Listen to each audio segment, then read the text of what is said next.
Hi guys, Nerissa here with the next chapter of Demonheart. And it's the chapter 4 out of 5, I think. And I will, like always, not remember voices of the characters. So bear with me. Chapter 4 Inferno. Oh yeah, we have ended in the forest after Sabrash killed Finch, or what was his name? Jasper and Tunes run up to us, emerging from the thick swamp plants. Fisher! What happened? Well, what does it look like? Which half of Fisher are you talking to? Oh my gosh. The old man has been disobeying my orders ever since we departed. So here's what happened. Ah, interesting. He sounds like haunted. So here's what happened.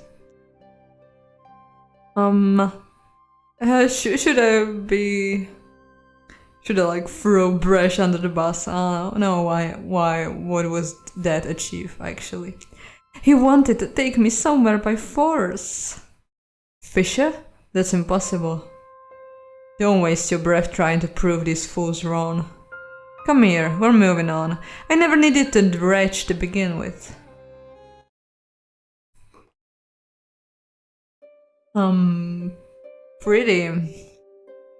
Pretty creepy forest with some ruins, yeah.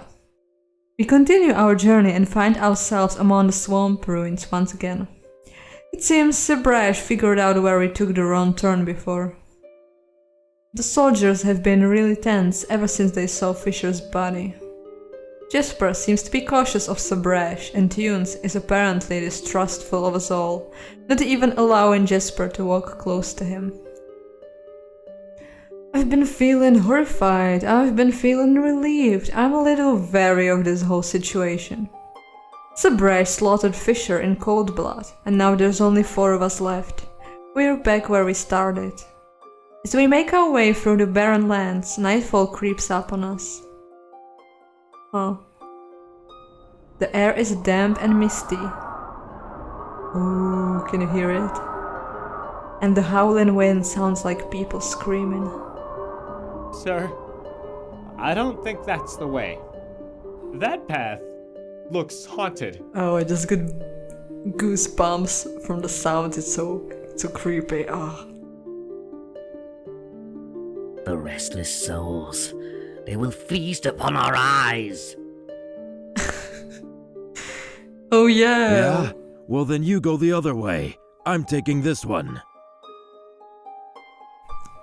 They really know how to make me feel better. I guess I'm coming with you, sir. No. Haven't we? I think we kissed last time. I think we're done with the sir. Not like I ever called him sir before, but let's drop the honorifics. I don't want to take the dangerous path if there is a safe alternative. That's true. Did I ask you anything, girl? I didn't think so. Of course you're coming with me.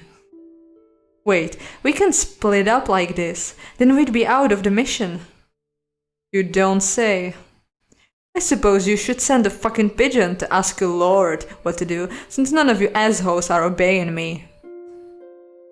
This wasn't meant to be an allied mission. We can't leave it in the hands of a Scarswell knight alone. You're not counting her? She's part of my equipment, right? My bed warmer. What am I now? What am I now? Do you mean it, or are you trying to make Jasper mad? I can hardly tell. No, what I meant was we will not leave Bright alone with you. Wow. We could, you know. Are they going to die also because they don't want to leave? Jasper, don't be stupid. I know I'm basically evil in this game, but I don't want to just let the good guys die like this for no reason though. He says he doesn't need us, yet he does need Bright. This mission is too dangerous. I'm coming along to protect her. Calm down, please. Aren't you a pest? You wanna be there to make sure I won't bend little Bright over a stump, huh?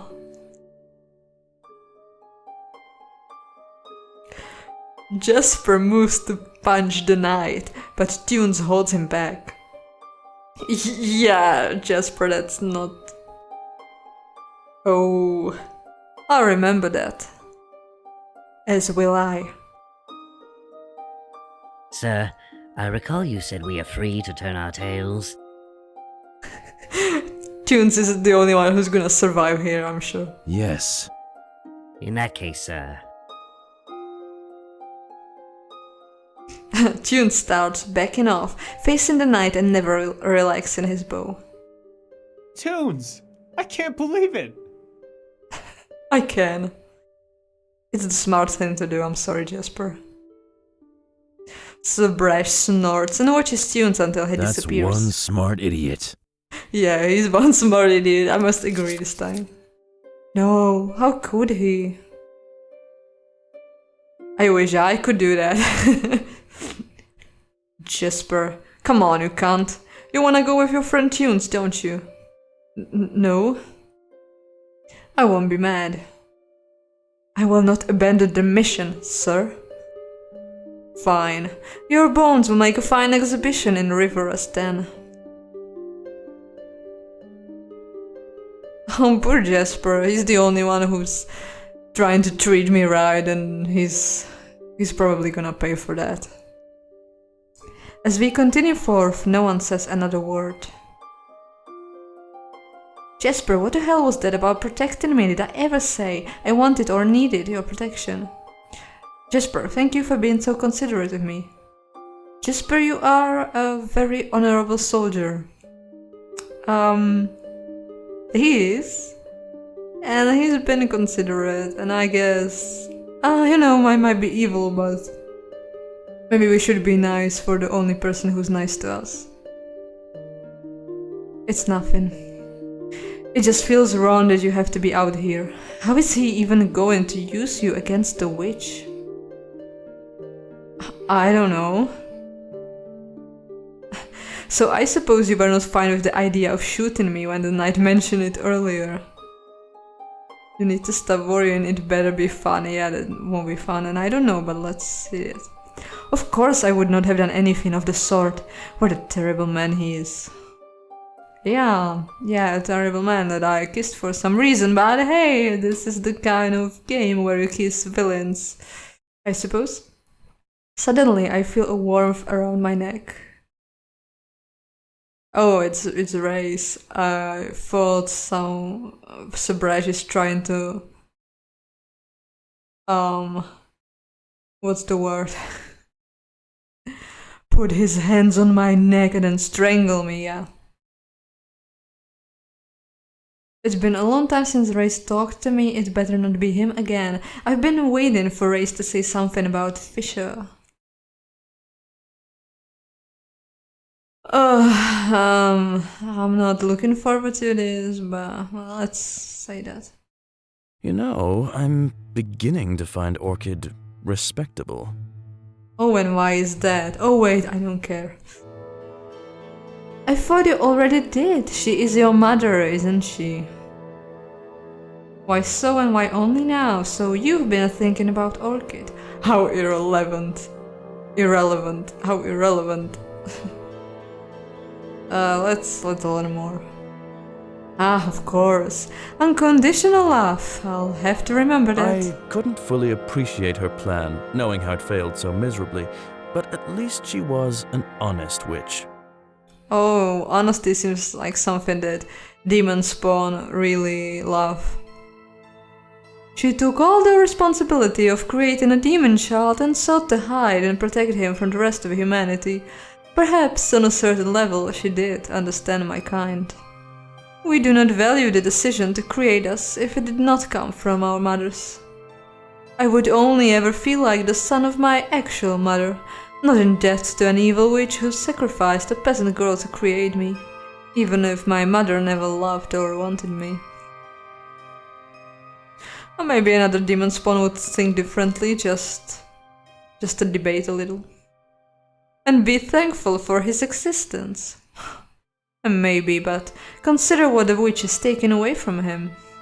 He wouldn't have any of the things Orchid left behind, nor a human friend. All he'd have would be the corpse of the woman who didn't love him, and a greedy witch expecting repayment.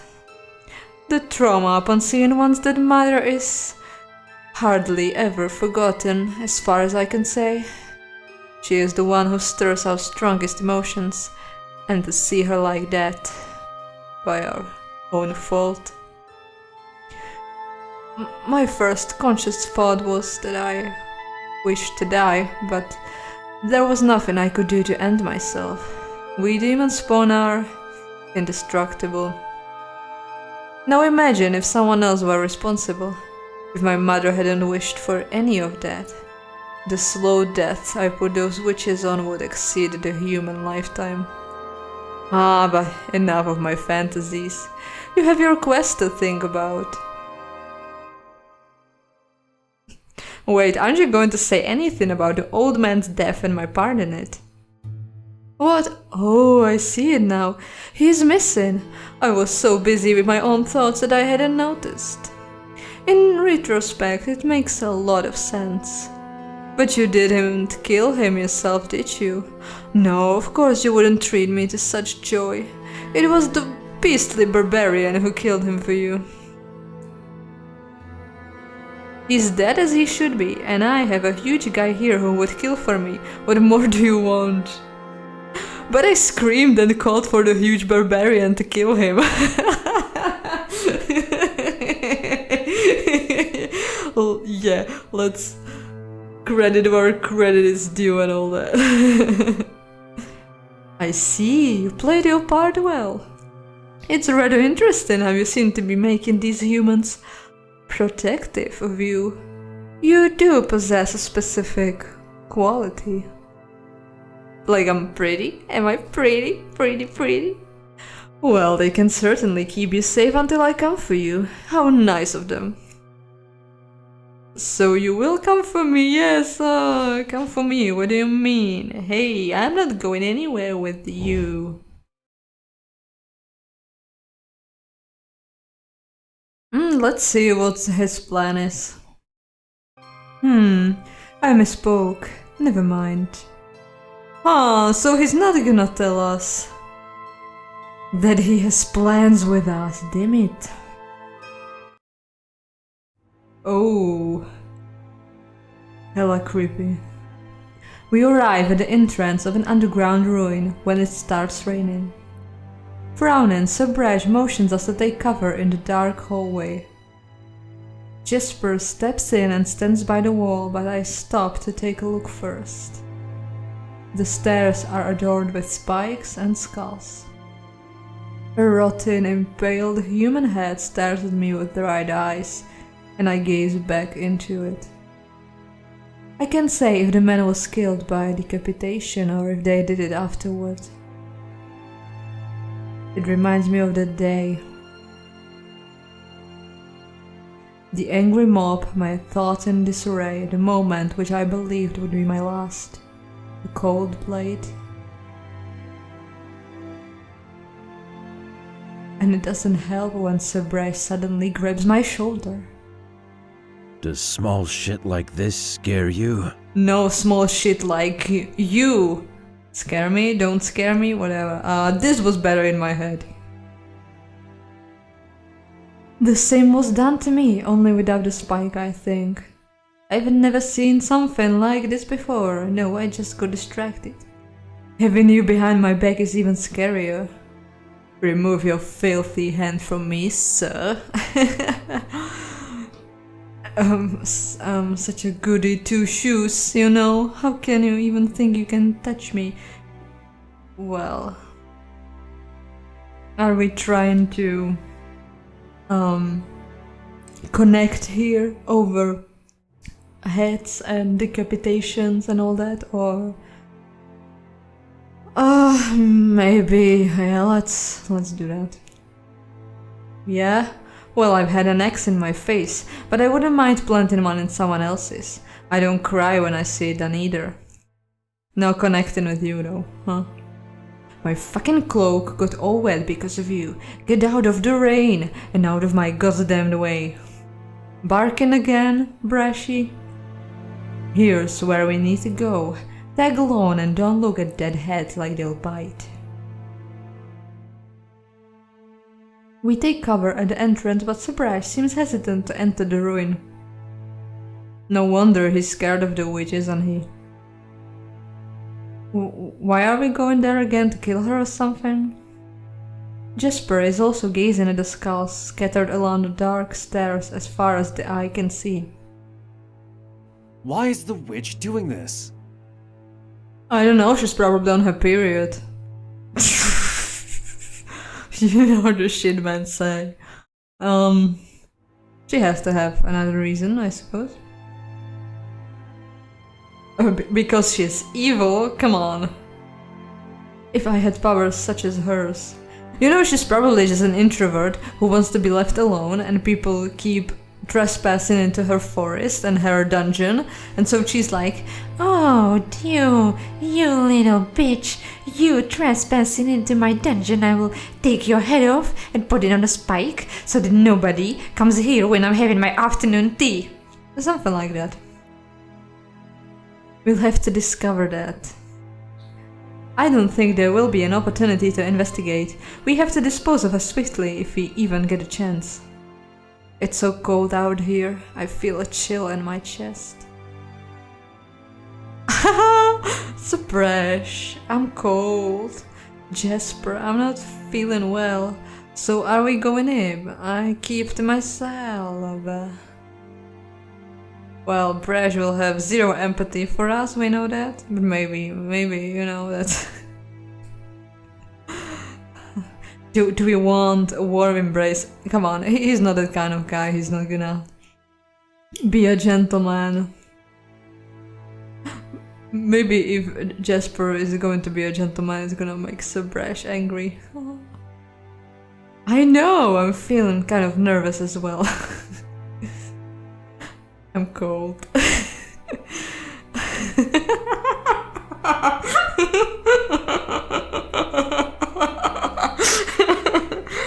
Wait, where did I put my extra set of clothes?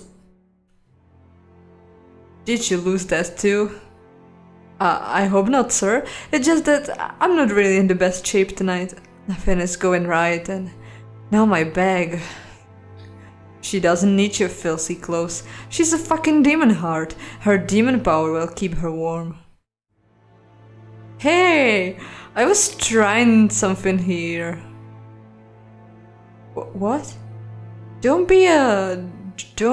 what's it called? Spoil sport, that's not what it's called. You got it, girl? A little fucking cold won't kill you. No, shut up. He wasn't supposed to say that in front of Jesper, was he? They both seem distraught. We are close to our target. Follow me, you cunts. Yeah, he's not expecting Jesper to get out of here alive either. Why else would he say that? It's a secret, isn't it? Walking the narrow stairway, we descend deep underground. Sabrash picks up a torch with dying flame and lights some more torches as we go. Ooh, nice, toasty. Except the skeletons that I just now noticed. Well, you know, she just likes gothic decorations. Maybe she's into Halloween. We can judge her for that. The sights don't get any prettier as we move forward. Every dozen steps or so, there is a pair of skeletons shackled to the walls, which invites the question if those people were hung there alive. Ooh, bed which alive decoration me don't want. Who did all of this? We know who did it. The Scarswell Knight still acts nervous. His eyes scout the area wildly and aimlessly, and he's fidgeting with his sword. Fuck this shit. How close is the witch exactly? Not your favorite assignment so far. Why are you so angry, sir? It's definitely not his favorite assignment, so how close is the witch? Shut up. I'm thinking. Alright, big boy. He just refuses to speak to me. And I just wanted a nice little chit-chat in this freaking dungeon. Oh no. These ruins are the remnants of the ancient Illyrian Empire. Cool. If it weren't for the skeletons, I'd be enjoying this walk. Yeah, enthusiastic as always, Jasper. This place is vast. Someone built all of this, and with such fine stone, and it all stood the test of time. You can hire someone in Feline to build you a basement of this quality nowadays. Jasper, you sound like a grandma. Like me, I just... Stop talking. I talk like that sometimes. Don't make Sabraj nervous. Jasper stops and rolls his eyes discreetly when the knight isn't looking. Shortly, he continues, whispering to me. I wonder how Rivera managed to chase out the ghosts. She's probably the ghost, or maybe the flames and the skeletons. I don't know what ghosts dislike these days. Maybe she dines with them and feeds them people who come into her dungeon or something. Oh, it's so sad, you know. Jasper seems like such a nice guy. We could be friends. I mean, he knows I am Demonheart now, and I think he never believed that I killed Rivera. Rivera, not Rivera. What was the name of the other witch? Orchid? Orchid. He never believed that I killed Orchid, and he still talks to me knowing I'm Demonheart and all that. Like, we could be great friends, but I guess this game is too dark for that. Could they be working with Rivera? Oh gods, I hope not. I'd wager that if there were ghosts in this particular building, they would have killed her a long time ago. You really believe in ghosts? Yes, they were the inhabitants of the forest empire that existed long before our time. Something horrible must have happened to this entire land to curse them to such a wretched existence. He's quite a history buff, actually, for someone running around with a big sword. Would you rather face Rivera or a ghost? Well, Rivera for sure. At least she can be killed. Right.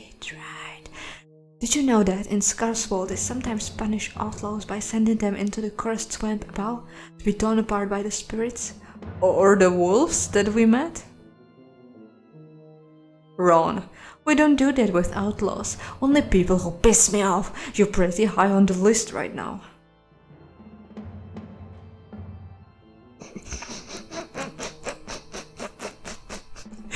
Guys, we're a scary dungeon, probably going all to die, and it feels like a school trip.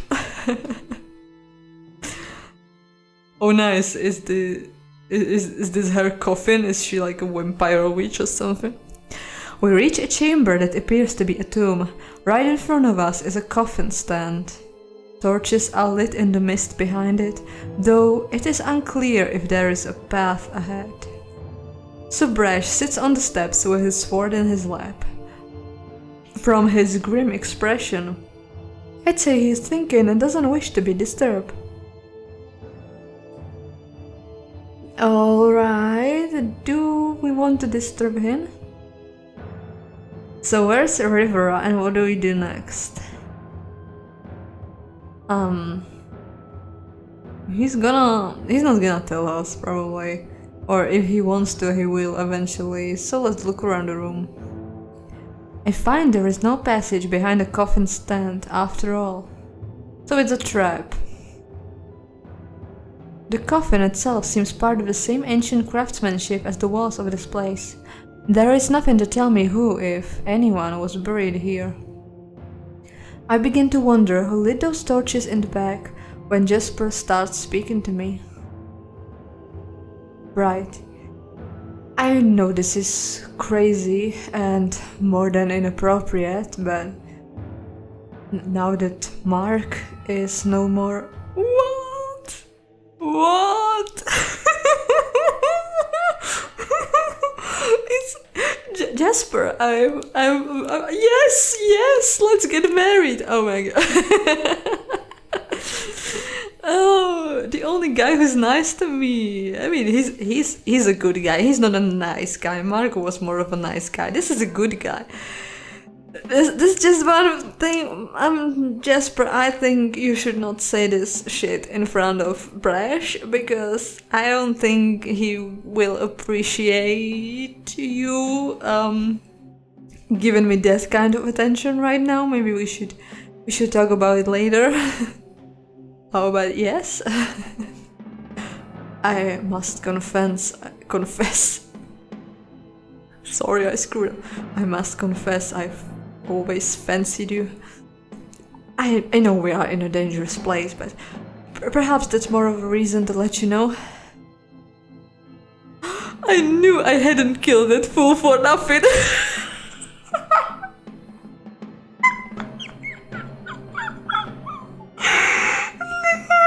No, we can't tell him that we killed his friend. That wouldn't be evil, that would be completely stupid. It's interesting that we don't have any like actually positive reaction, that would not screw this up. We can tell him about Mark. Well, I knew that. I don't know. Let's not be so dismissive. You like me in that way? Yeah, obviously. This is not the time and place, I guess. I noticed Sabrash giving us a death stare, yeah. That's exactly what I'm talking about. I wish you could tell me you feel the same.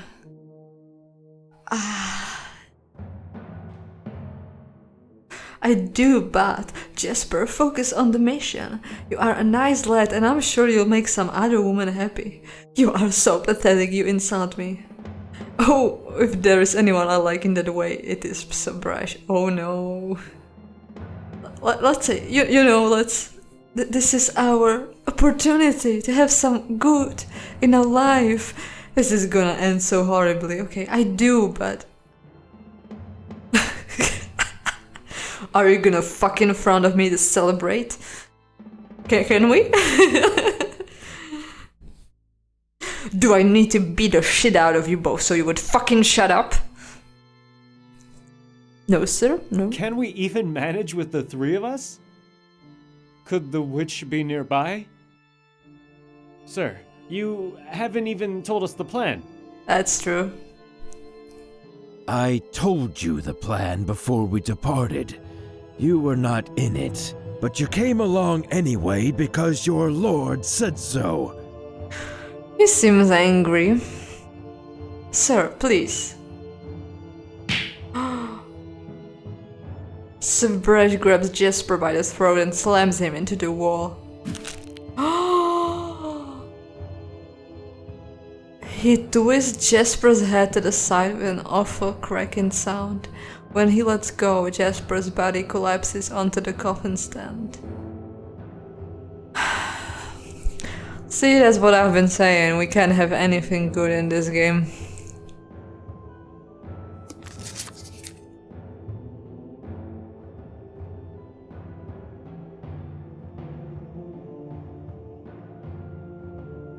Fuck, do I scream? Do I watch him speechless? Do I run? I don't think screaming is going to achieve anything, or watching him speechless. Maybe let's run. It seems my demonic speed did not activate. Sabrash caught me immediately. Oh damn it! Where do you think you're going? Why did you kill him? Makes things easier. How stupid can a fucking fool be, confessing his love to you in the middle of River's dungeon, in front of me? Yeah, he did not notice how that could be stupid, I agree, but still. At least he managed to let me know before he died.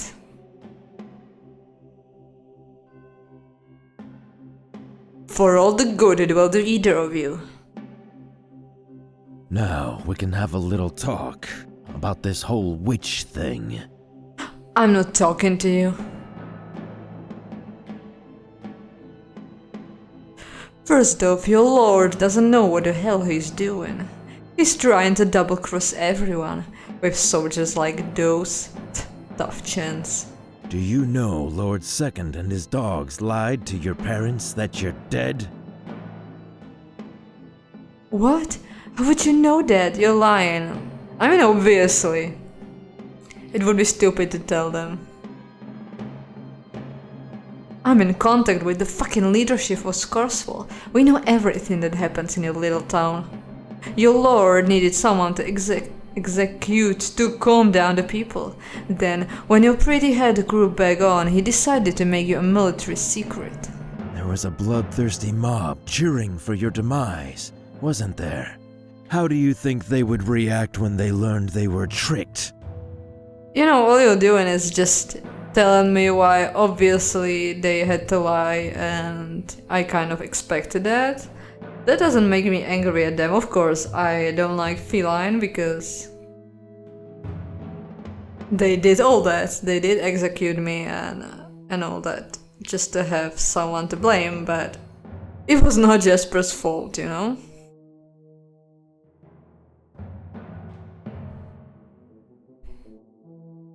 I don't care. I am innocent and they have to leave me alone. I'm sure they'll leave you alone, in a prison cell, or in the hands of a lunatic who will tear you to pieces. Yeah, like you. So, Lord Second and friends meant to keep you hidden and use you if need arose. Or hand you over to the king if he ever remembered us. They don't want your kitty legs walking free ever. You're effectively dead. They weren't much good at keeping your existence secret anyway. So what?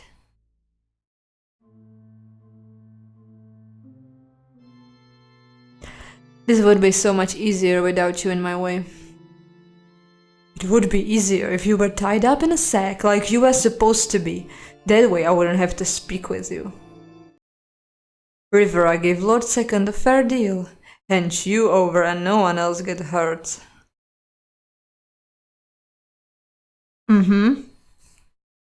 It would be easier then, right, if you didn't have to talk to me and start liking me or whatever we can call this jealous outbreak you just had here, and you could have just lied to poor Jasper or something. Tell him you need him to wait outside. I don't know if he would stay, but oh my goodness. Brash, you seriously fucked up. Everything. But the old fool tried to double-cross her, so we all had to get along for a while, or pretend to. So Brash grabs both of my hands as he looks deep into my eyes. Don't touch me. I'm so sorry, kitten, sweetie. It's a shitty task they're forcing me to do. Oh, and you don't have any backbone, do you, huh? You can just not do that, right? I tried to run away from here. You know, I have no honor. Why don't you have less honor too, huh? As he looms over me, his face turns into a sneer. He kicks Jasper's body out of his way and pins me down to the coffin stand.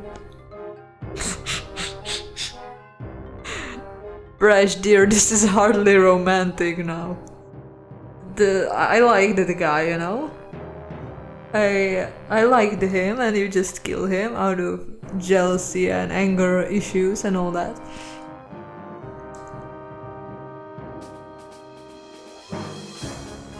Have you gone insane? Let me go, what are you doing? I'm not gonna moan lustfully, I am pissed.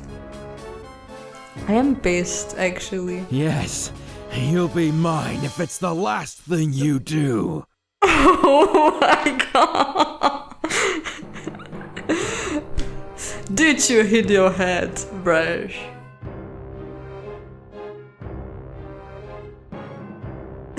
That's fine, but why would it be the last thing I'll do? Oh my god, he just told us. He just told us he's going to give me to Rivera. We are in her freaking dungeon. I mean, if he planned to let me go, he would let me go right now before she turns up and not just, you know, and not just try to rape me, basically. Yes. Get your paws off me. Oh, that's so cute. Paws, like from feline. No, you have to be mine. He looks mad and desperate, holding me down against the cold stone and piercing me with his cruel mismatched eyes. Okay, let's not get ahead of us. I need to use my speed. With all my forces, I try to wriggle free, hoping I'll be able to get up and run.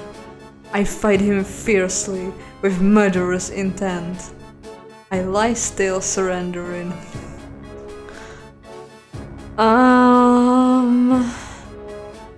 You know, my bride is pissed right now, so she's gonna fight him off. It only takes me a second to notice a slit in his armor on the side of his stomach. Perhaps something the works did. It's a small hole, but big enough for my blade to pierce further in. Oh! I didn't know I'm actually gonna stab him. I wanted to like scratch his eyes, cat style, but not stab him. But I guess that's what we're doing now. I slip my hands out of his grasp and claw at his face, aiming for his freakish eyes. Yeah, that's fine. That distracts him enough for me to get my knife and stab him in the stomach. My blade drives in deep. Soon, he'll be deader than the spirits of Aliran. Well, I find myself another lover. It's okay. Subraj grunts and grabs my wrists, glaring down at me as his freakish eyes lose focus. Then he collapses on top of me. Fucking damn it. How am I supposed to run away with I don't have super strength and he's heavy and he's got plate armor on him. He is rather heavy, yeah. With great struggle, I crawl out from underneath him. Oh, thank God. I have to escape this ruin. It was all a setup. Yeah. I can feel my heart in my throat as I run. I tripped and I almost fall, but I keep on running. He didn't want the other soldiers to come with us. Go home, or go to Scarswall, or Ravage if you're scared of getting caught. I only need the girl. Yeah, he knew what's gonna happen. Did he say that to spare them, or just to make his job easier? Even when he brought me here, he couldn't decide what to do. First, he threatened me with death, and then he tried to do that.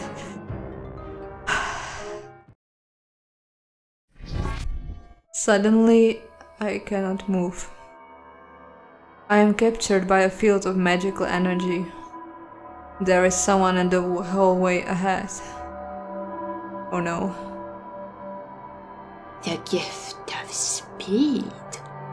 Oh no. How perfect that I shall harness that power when I consume your heart. Bleh.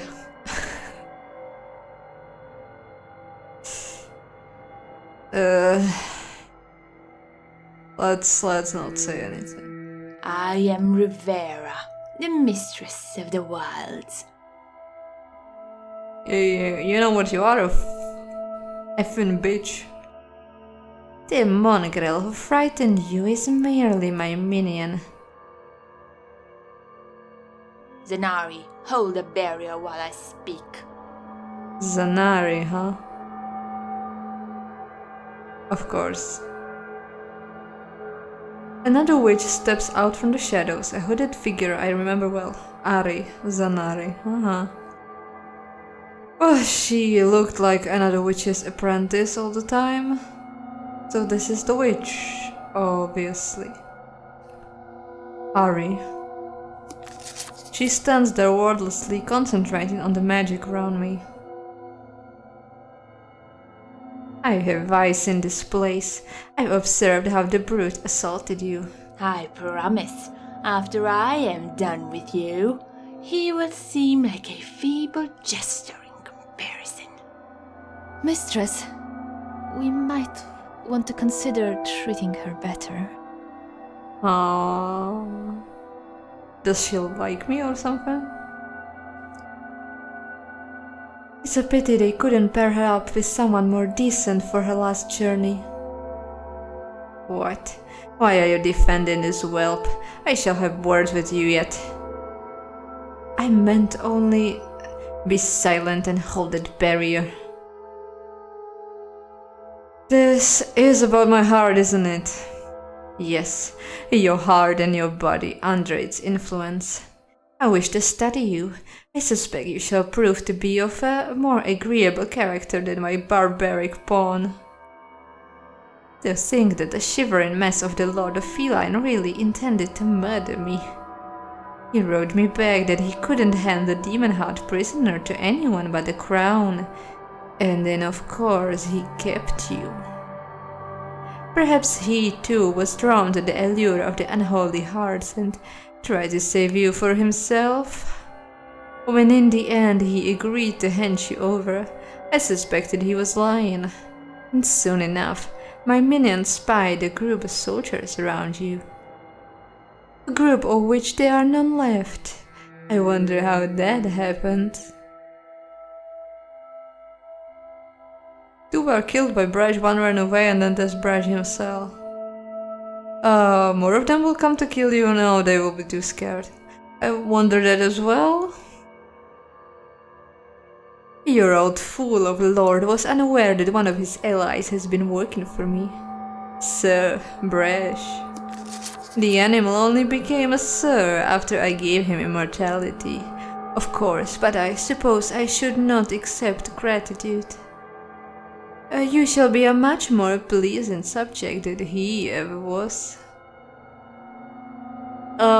Is he also a Demonheart then?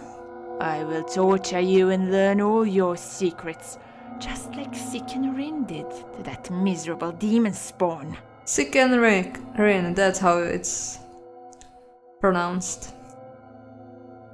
I hear heavy footsteps in the hall behind me. Brash. I stabbed him. And he collapsed. But he's a Demonheart, isn't he? So... He's not even holding on to his stomach. You thought you could get rid of me that easily? Well, are you pissed now? As pissed as I am? What's a little quarrel between lovers, you know? Will you do something useful or just stand there? He's her pawn, he's not gonna help us. Why aren't you dead? I have a suspicion, but... You really have a cat's brain, don't you?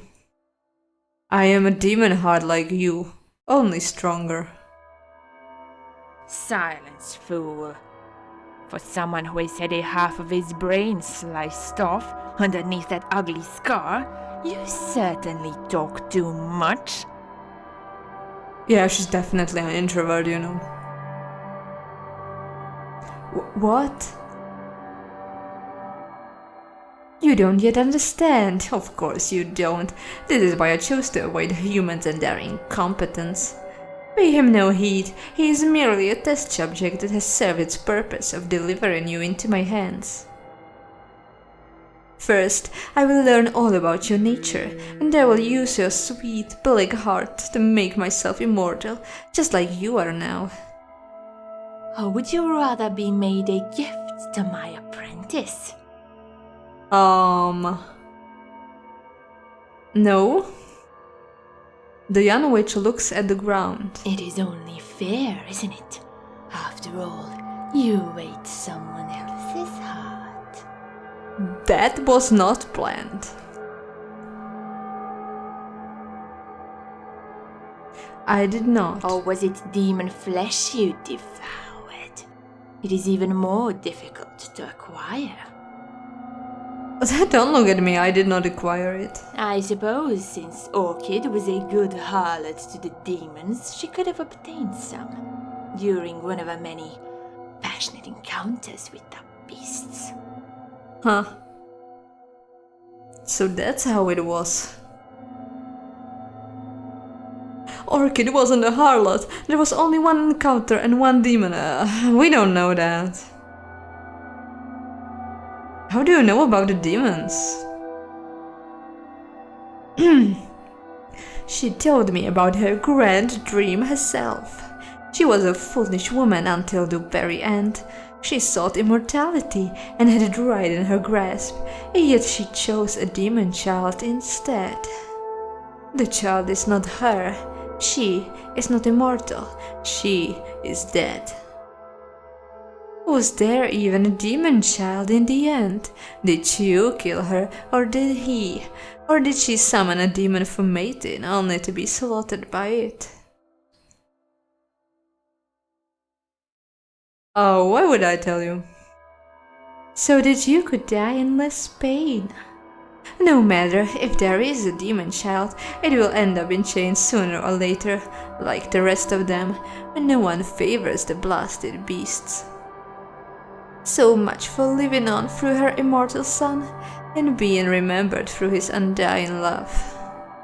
Still, she was efficient in acquiring demon flesh, I'll give her that. Although it took being a harlot. It took me years to find my first Demonheart and hunt him down. Your first?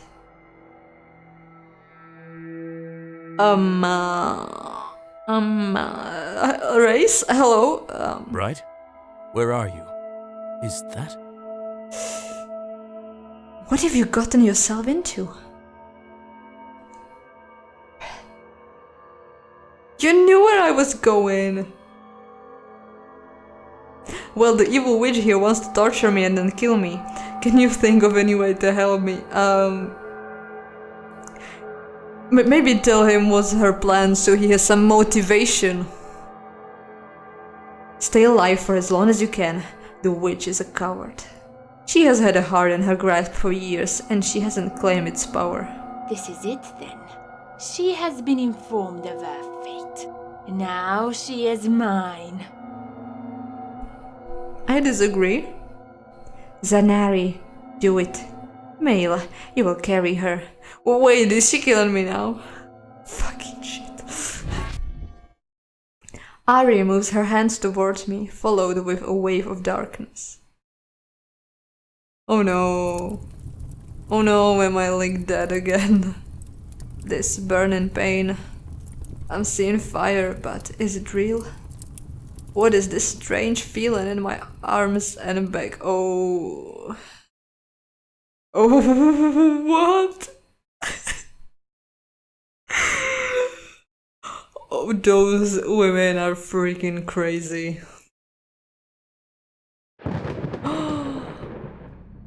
Oh, that's disgusting. Are those the demon hearts that came before me? Oh no. Oh. I was not mentally prepared for that. What is this place? This is a hospital. Oh, what are you here doing? Wait, what? What? Are you telling me this is a dream? And this is what Orchid has done?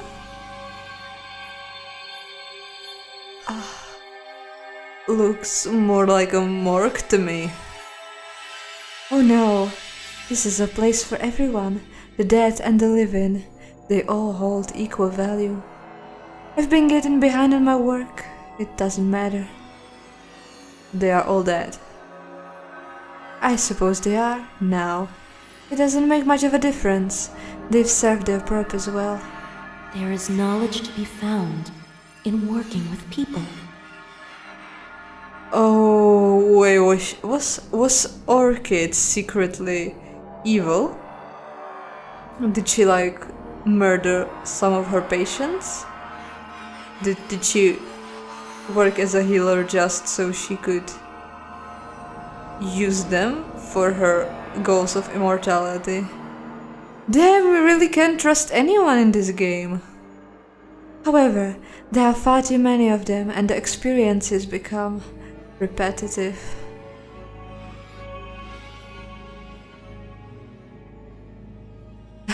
People are all the same, especially when you cut them open. Too many, how can you say that? Do you wish there were fewer? I don't... Damn, this is sick. I don't know what to do in this situation. Like, I don't know, I'm technically playing an evil character, like selfish and all that, about that evil. I'm not sure I'm that evil. Oh, how young you are. For years, I worked on my healing skills, thinking I would one day unlock the secret to immortality. Who, if not me? I was exceptional from the start. I even surpassed my teacher. Oh, this is not a dream, is it? But in my work, I only found disappointment. Finally, I had to admit true immortality for someone born human is impossible. Only demons and demon spawn truly live forever. You didn't really care about the people you healed. I cared to succeed. What difference does it make? I healed them. Oh. So we were working for an evil witch, you know? Sabrash was right in the end. That all witches are evil, it seems. At least all that we met in this game. Do not think that I'm enjoying myself. It is repulsive. But it's all for the sake of research. Wait, that sounds like River. Oh, no, no, no, no, no, no, don't cut me. So much pain.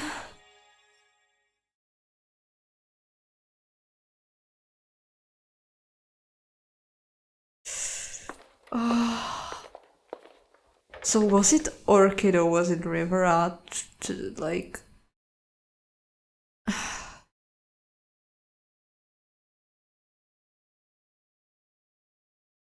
I don't know. I don't know right now. I don't know if Orchid was evil then or if it was just our imagination, Pain and River. Have you been having nightmares?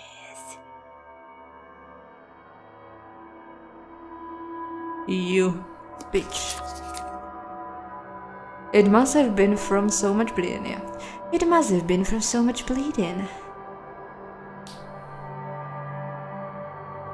As soon as you become a Demonheart, someone will hunt you down as well. Be quiet, pest. You shall need to learn some manners and quickly. Your service has only begun. Why am I naked? Is it just because it's easier to be tortured? River, I admire you so much. Why must we be enemies? Yeah, that's not gonna help. She's not after praise. She doesn't care what people think of her. She's more of like the researcher. She wants knowledge, she wants immortality, she cares about that, so... The thing is, we can't have anything to offer her. Except what she's already getting, which is not good for us.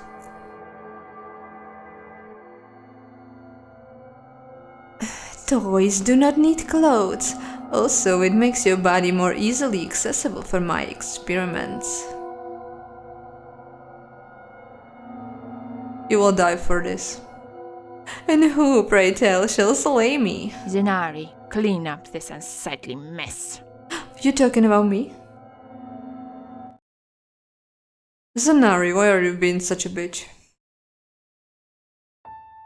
The young witch approaches me holding a damp cloth. There is blood on my chest, but Ari starts cleaning it off. I don't have any wounds anymore. They all healed quickly. I noticed some dark scars on my chest though. Did she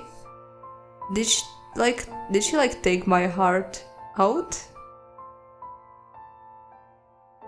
To see if I will survive that?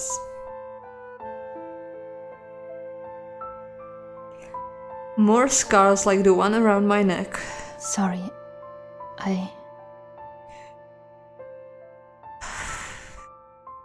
This must be uncomfortable. That's an understatement.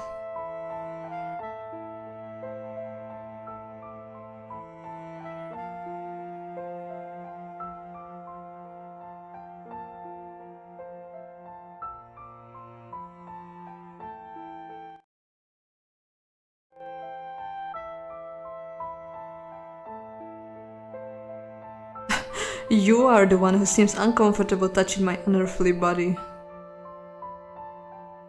It's better than stabbing me? Yes, I suppose so. I could never stab you. See, she might be helpful. She doesn't like what Rivera is doing, and Rivera is treating her like a maid. Not really nicely. Just a little more. After she carefully wipes the last traces of blood from my skin with the cloth, she runs her fingers through my hair to comb it. You don't have to do that.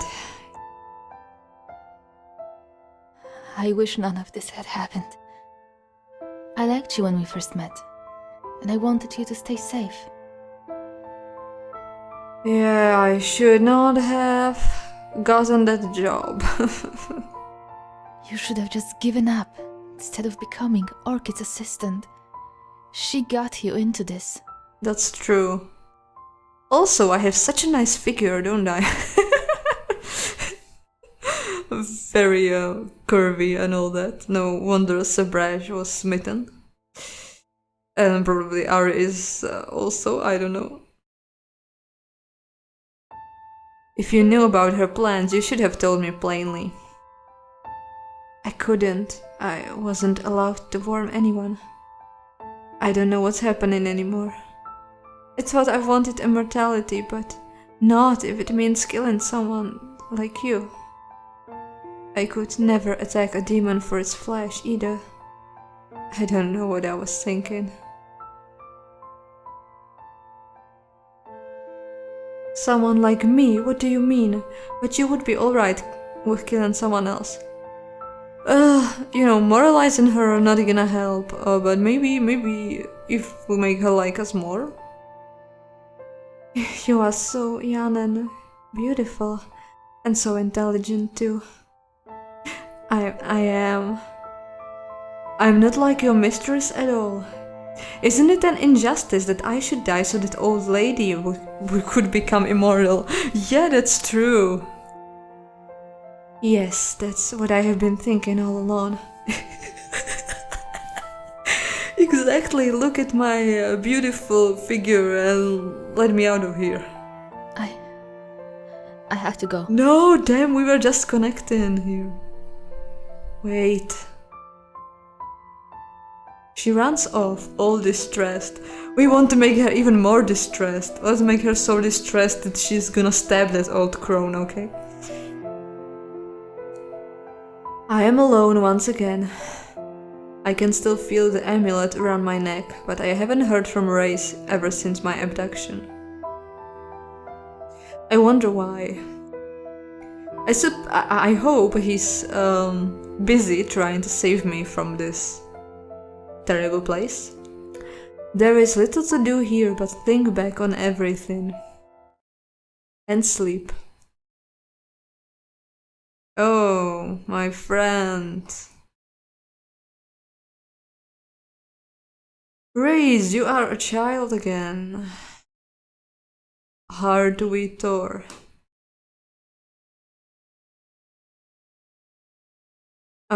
It's not Demonheart this time.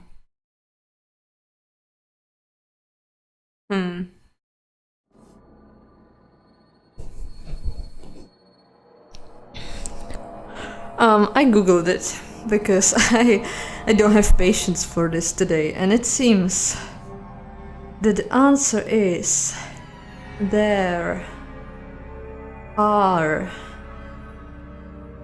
two.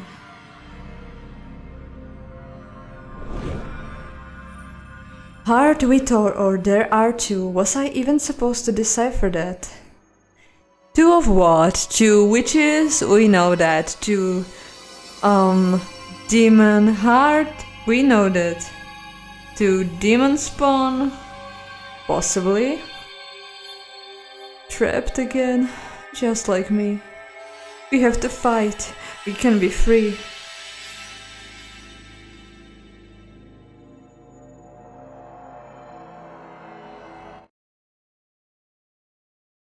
What would you do if you were all alone and you came face to face with a demon spawn? I would be surprised, I suppose. It might have been different had you not been hanging from a cross. Wait, what? Are you actually here? Cross. That's right. Wake up. I've arrived. Finally, we meet in flesh. Yours is exposed indeed. Interested? See, I have no problem finding a boyfriend in this game, it seems. Or a girlfriend, yeah. But this is not the one I want. I stare at him. What a joy is it to finally meet you. It is I, the voice from your amulet. You ripped the voice from my amulet. Are those goat legs? You. Yes, me. I've observed much of you as you were traveling, but I've never seen you quite like this. Stop staring. I would make a joke about the way you are displayed here, but I somehow doubt you are in the mood. Yeah, I'm not.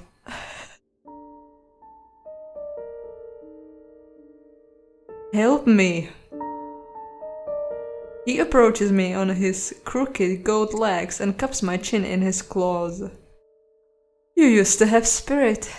How come you are so tame and helpless now? Oh, I forgot. You depend upon my mercy.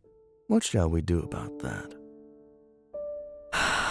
That's the situation you want to be in with a narcissist like that, yeah.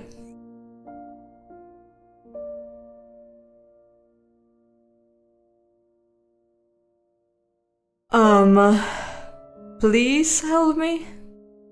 Please, I've heard better. Not that I have ever helped a human before. What do you want? What are you offering?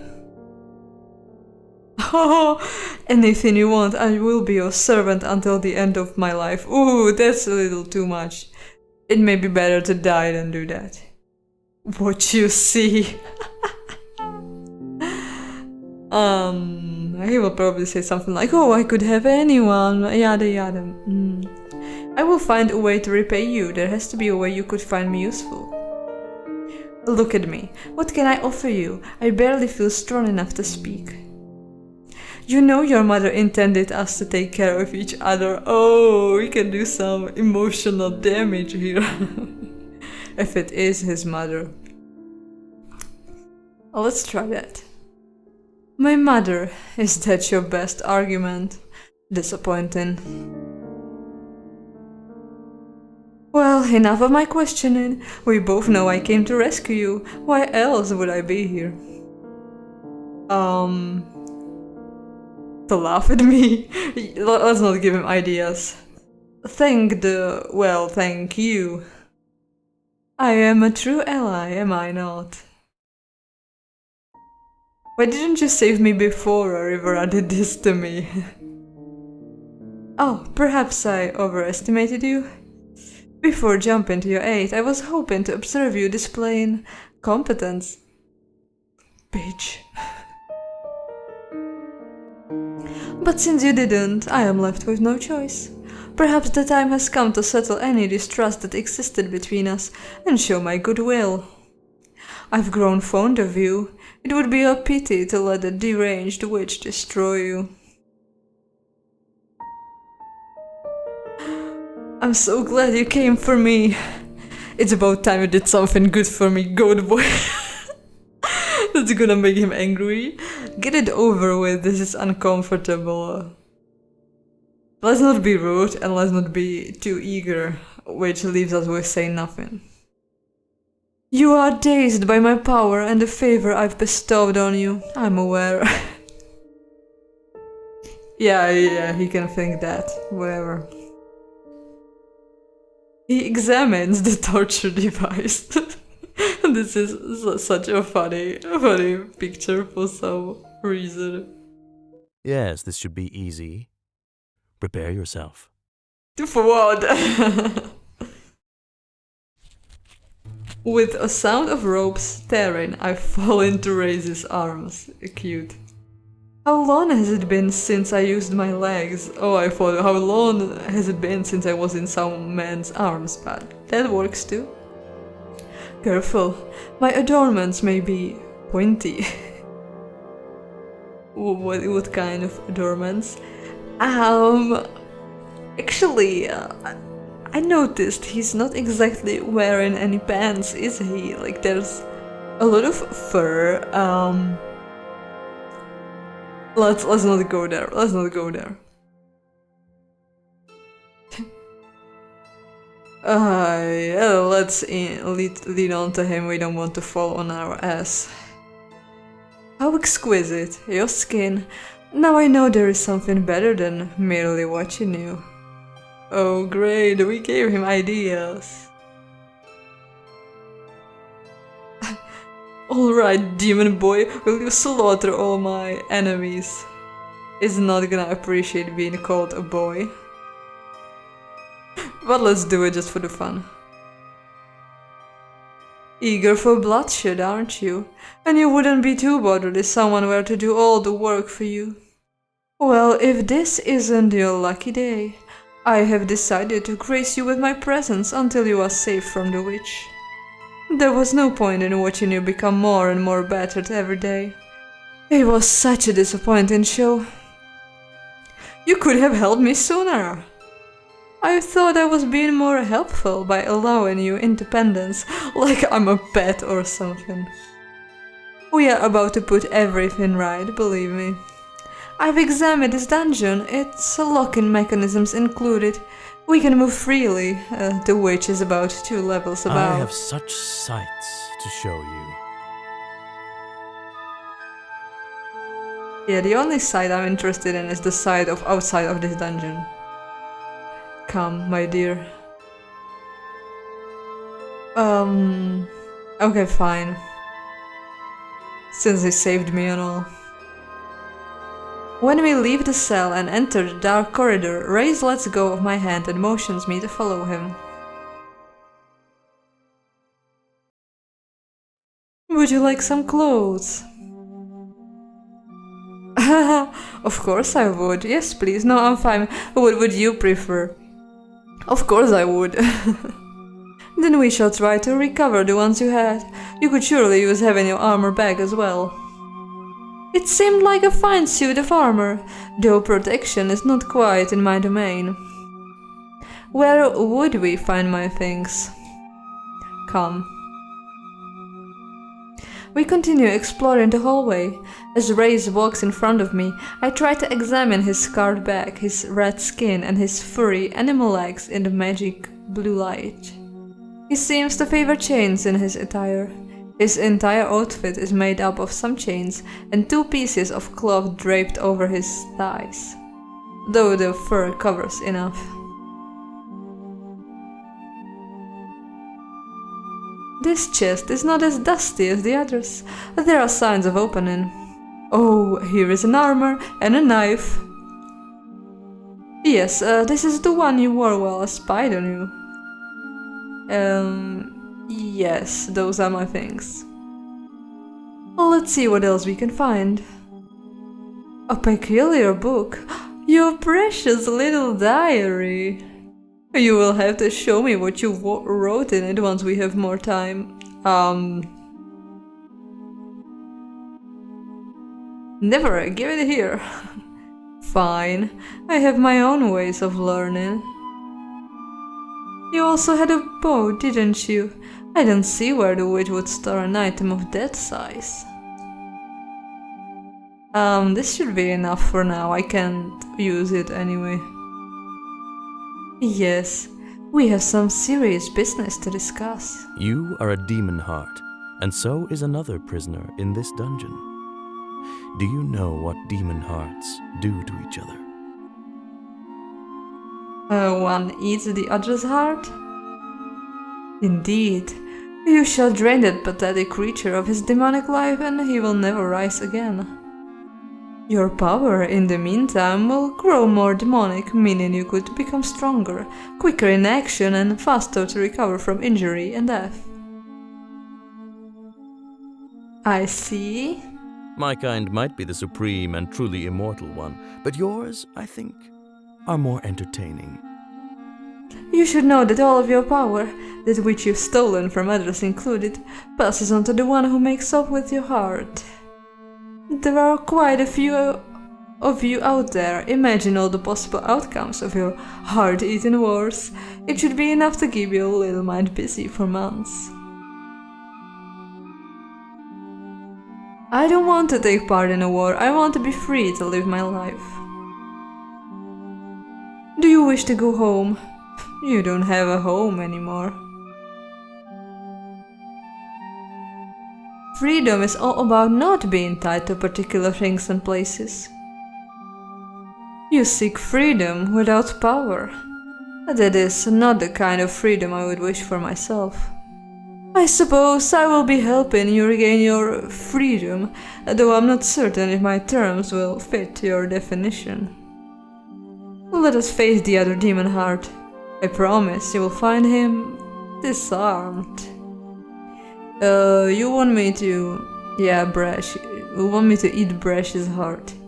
Well, that's bad, because I have an achievement to get, so I can't eat his heart. Unfortunately, sorry Reyes, you'll be pissed, I know that, but no eating hearts today. Could it be Brash? Reyes did say the other Demonheart is a prisoner, though. Yeah, what would Rivera do with a man she has no use for anymore? Motioning me to be quiet, Reyes leads me through the dungeon up to a heavy sealed door.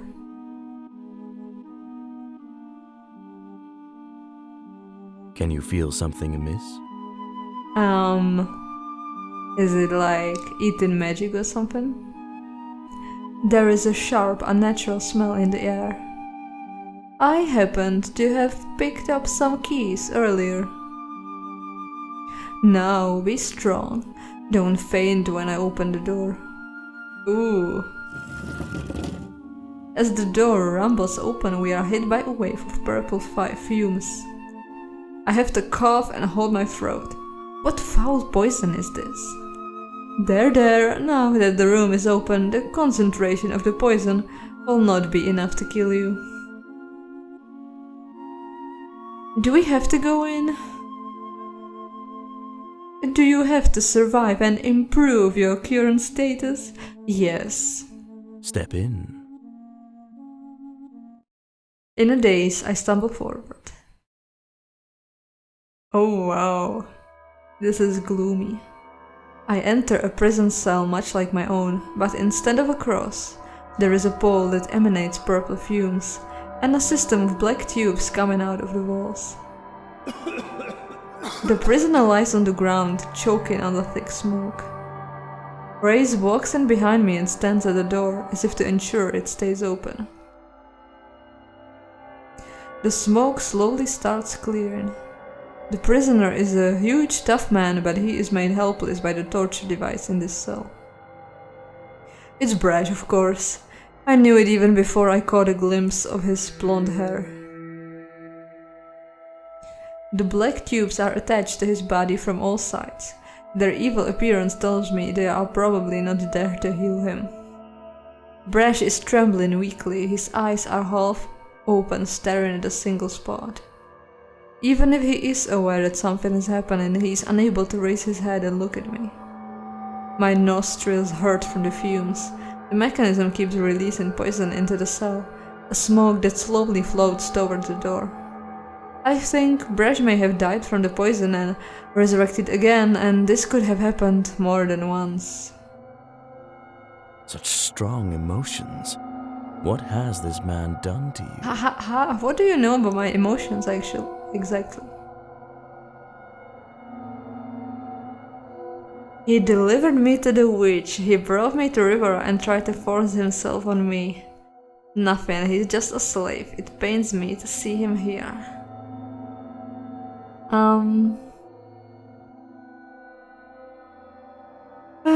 Should we tell Rachel how you hate him?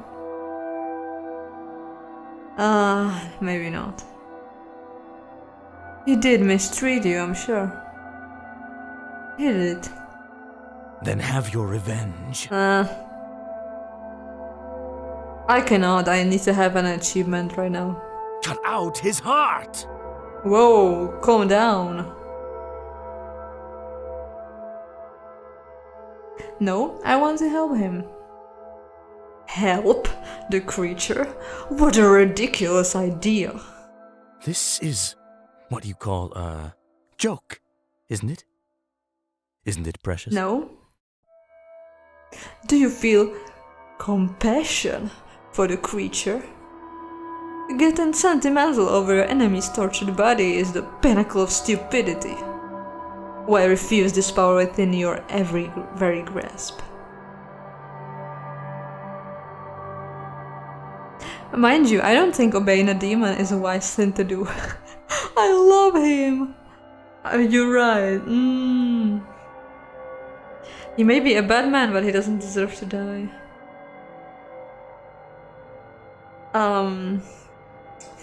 We need to have some reason for doing this, right?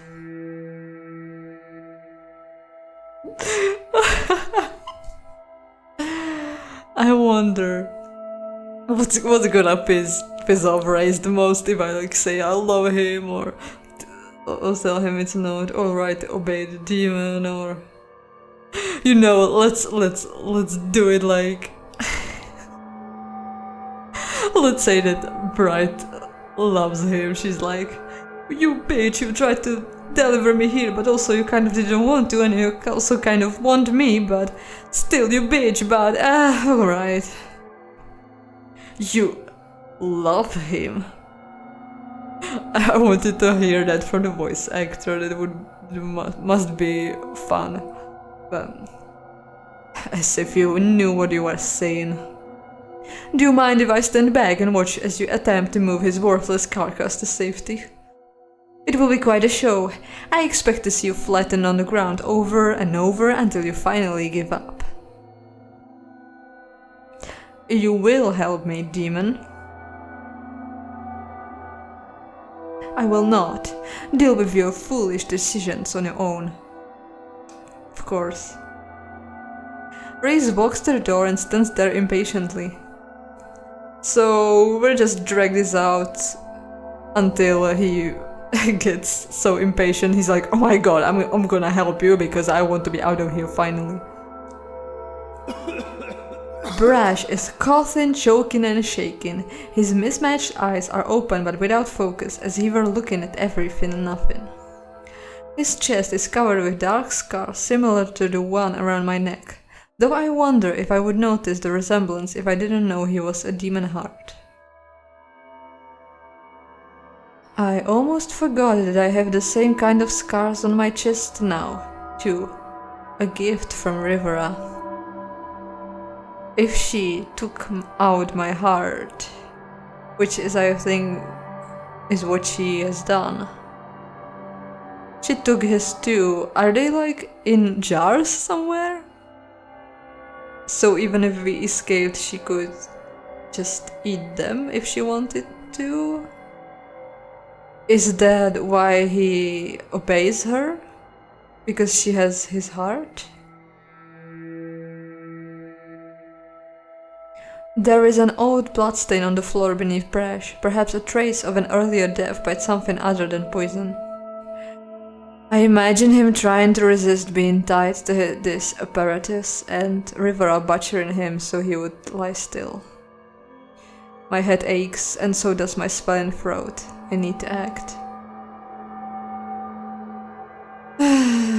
I attempt to save him.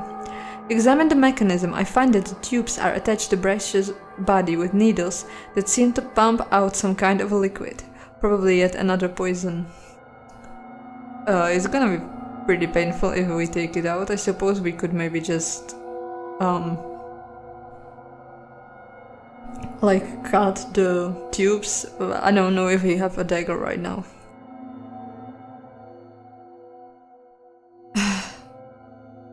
Let's not ask Grace, he doesn't want to help us.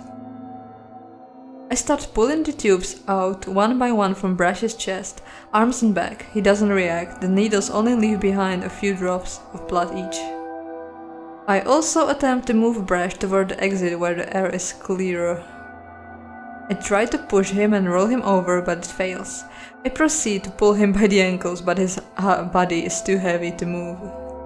One moment, I think I see focus in his olive eye. He might be aware of my presence. But in any case, he seems unable to speak to me or even look at me for any substantial amount of time.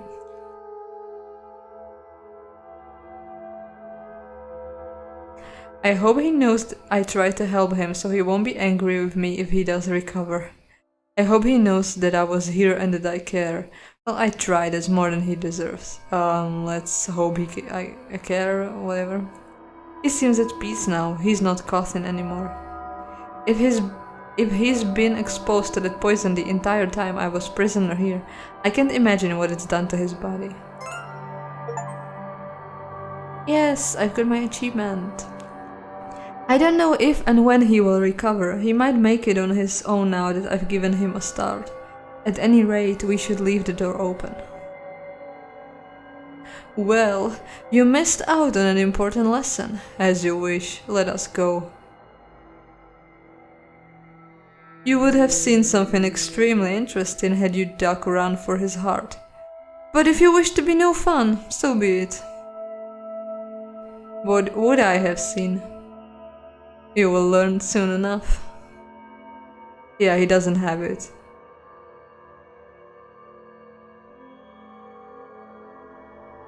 There is more for you to discover. The witch should not come down to this floor for a while yet. How is he so sure? As we walk away from the poison-infested cell, the air starts clearing. I am quite sure the witch would be quite happy to get her hands on him.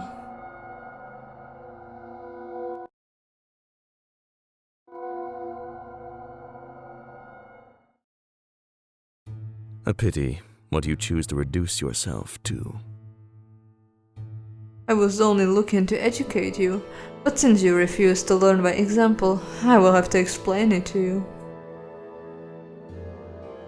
Explain what? The brood whose life you so adamantly decided to spare, well, you could not have killed him if you tried. At least not by obtaining his heart for yourself. You see, he is the witch's personal project, her pet, and she has made him heartless. What? Had you proceeded as I instructed you, you would have found an empty hole in his chest. Yet his blood still flows, as if he had a heart. Fascinating, isn't it? Not every witch has the talent to achieve this. How is that possible? He is a Demonheart. Infernal energies imbue his body and heal it, incomplete as it may be.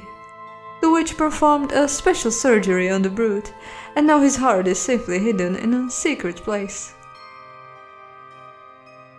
She did the same to you. Yeah, I thought so. My heart? Yes, you are also heartless. I can still feel my heart beating, but now that he said it, something does feel strange. The scars Rivera left on my chest. It all makes sense.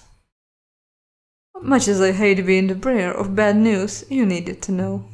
Now don't look so worried. This can be a good thing. A very good thing.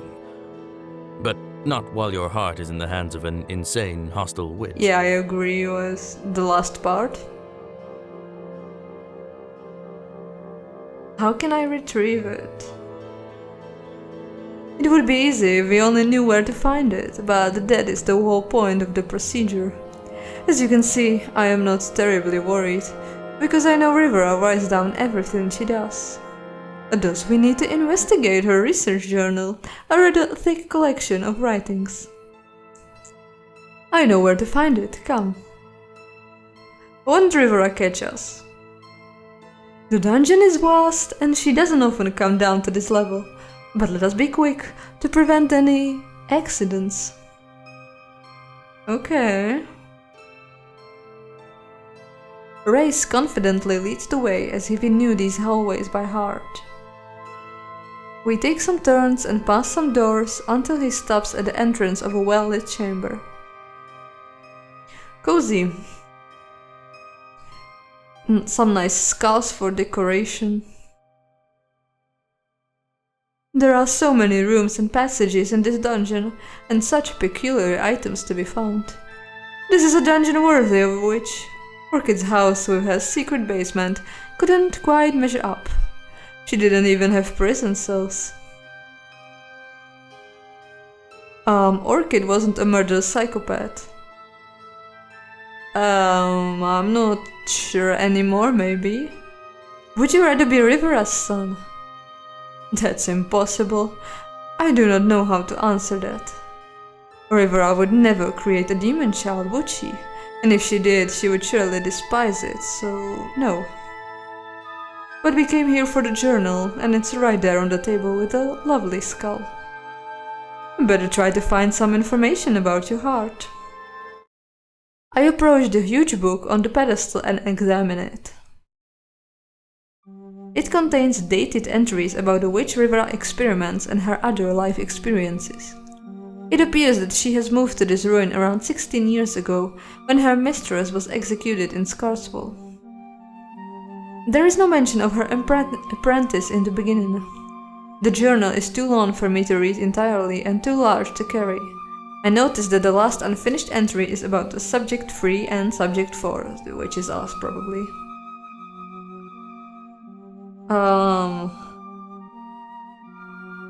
I searched the journal for subject 1. I searched for the entries about subject 3. Maybe 3. This was written a little over 7 years ago. Experiments heartless. Subject 3 is a man of around 30, afflicted here under my supervision, strong, healthy before and after the affliction, inebriated and willing. The goal of this experiment was to remove the heart and keep it in such a place that it does not return and reattach to the body. The amputation went well. Just as I had hoped, when coated in my concoction, a heart remains alive but numbed. I believe this applies to any organ or tissue, but nothing else is of real consequence. And afflicted tissues do cleanse themselves of my secret agent over time, but the point is to discover a distance at which the cleansed organ and the other parts do not attract. I remember how much trouble Mistress Alonda had with this while she worked on that damnable Ingrid. When she finally succeeded, he killed her. There is no one alive who knows where she took his heart. Such was his plan. If her efforts had any positive result, it was to provide me with experience. I've had Zanari transport the heart to garden too as fast as she was able and watch for changes. The subject's wound healed normally. I believe the tissues inside the ribcage retained their previous shape, and that this blood filters and flows through the body as if a heart were present. In support of this, Zanari has reported that the disembodied heart started beating. This apparently happened roughly at the same time when I detected the subject starting to show new signs of life. I must keep following him to watch for any negative side effects. It would probably be best to let him return to his usual life though. Being an aggressive moron, the subject would be exposed to danger every day and injuries would follow. The only thing left to do is ensure that he will be back to report to me. New entry. That was truly annoying. The subject insists on having a will, freedom and rights. Man. The realization that his life is and will forever be in my hands seemed to have hit him a tad too late. His so-called mind must have cleared as a result of the affliction. Anyhow, I threatened him into agreeing to report back. For security reasons, I've personally transported the heart to Garden 4, which looks more uninviting and uninteresting for potential intruders to investigate. Garden 2, Garden 4. These must be places in Inferno. Garden in Inferno? Holes in living flesh, perhaps adjusted by some witch or a sentient demon to serve as a hideout. This is where they keep the hearts. This is where we need to search. Only, we don't know where any of these gardens are. Their names have been arbitrarily assigned by this witch or another. They mean nothing.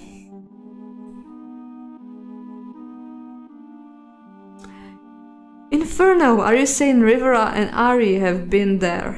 Yeah.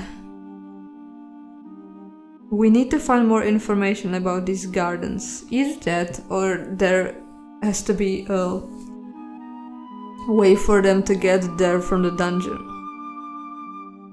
Yes, and we should find out how the witches travel there. Do they actually have a portal hidden in this lair? I haven't found any.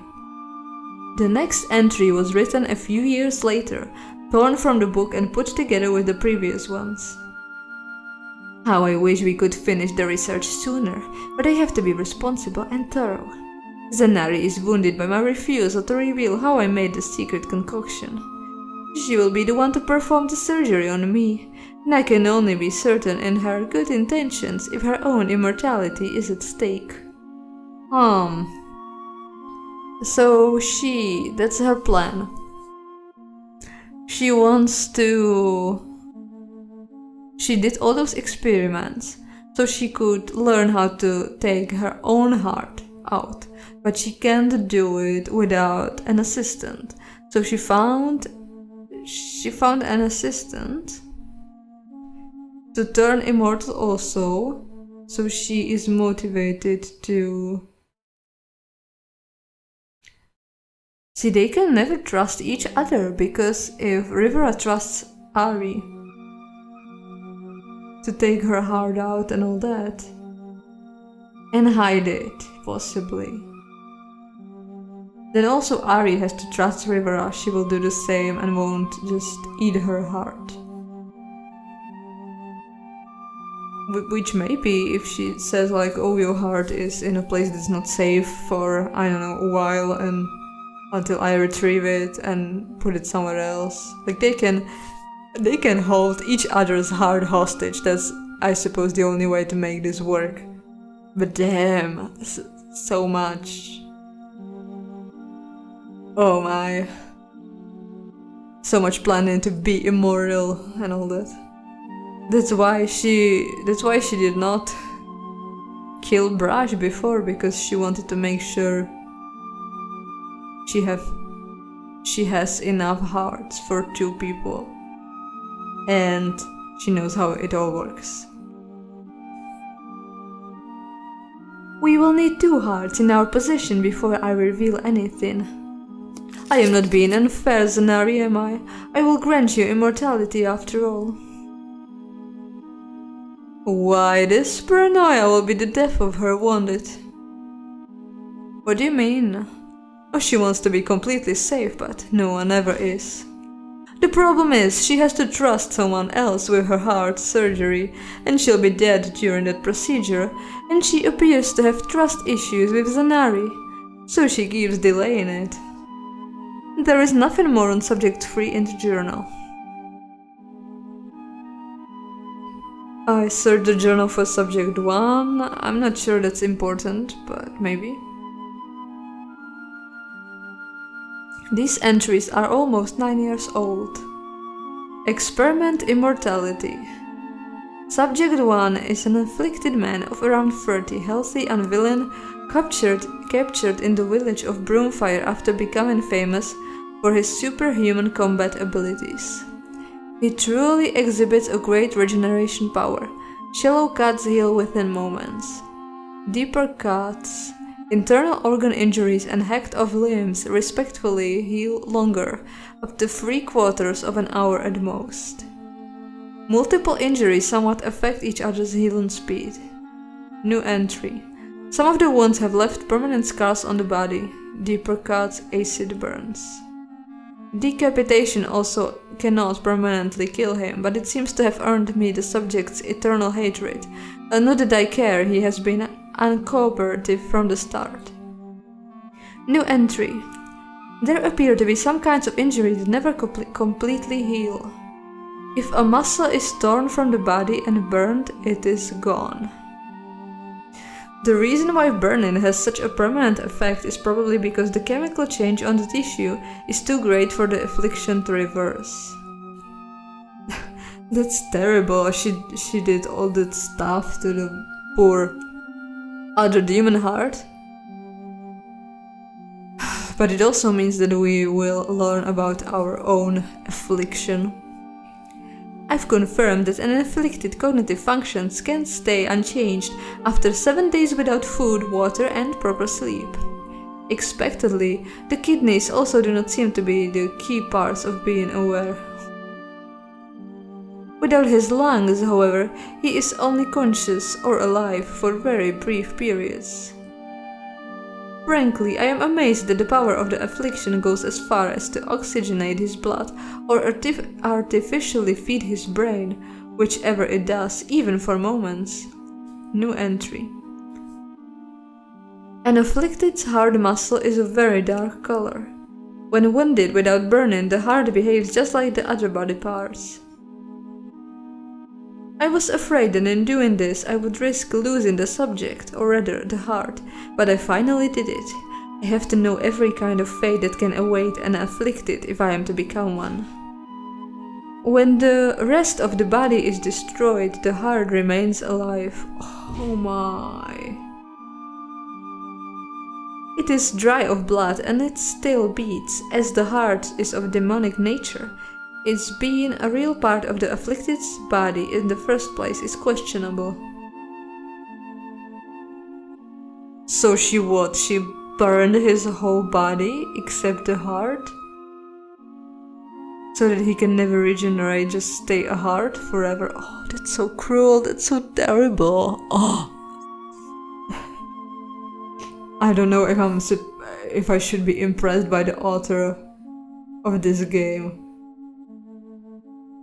coming with such stuff, or if I should be horrified. It is my assumption that by the point that the rest of the body is destroyed, the afflicted's life is over regardless of the heart. Whether or not the immortal soul remains to undergo eternal torture is beyond me. There remains the testing of whether I can actually use this heart to afflict another human being, and, surely enough, I have no intention of becoming a test subject myself. Is that how she created Brush? That's the last there is on subject 1. Nothing of use. I could have told you the blood details about your organs. The following entries are about subject 2, a man kidnapped by Rivera and forced to eat subject 1's heart. The information is similar to that of subject 1, a bunch of morbid experiments. I read the last entry about myself, that's gonna be terrible. Experiment final. Subject 3 is back, this time unwilling. Subject 4 is an afflicted woman of no more than 20, drained but healthy and willing. After performing some final research on the subject, Zanari and I are to afflict ourselves. First, we will carry out the heartless operation on subject 4, a final practice before we do the procedure on ourselves. I mean to dedicate at least a 10 days to testing the durability of the afflicted's bodies and minds. On a side note, I will also be testing my new torture device, which I will use on subject 3. He is currently the stronger of the 2 subjects, and besides, I despise the obscene oath. I've read enough. Oh, and I've read so much. Oh Lord, oh my neck. Someone is coming, the apprentice. Speak with her, we need to learn her secrets. Race springs back into the dark hallway behind us. Just as he predicted, Ari enters the room.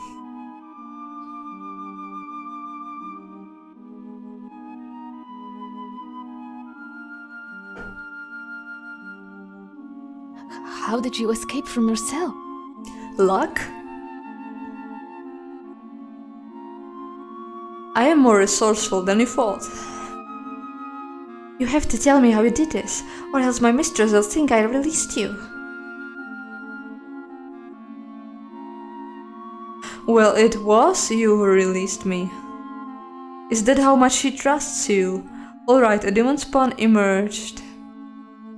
I think you should be more concerned about your life right now. Let's dig into her relationship with the mistress, because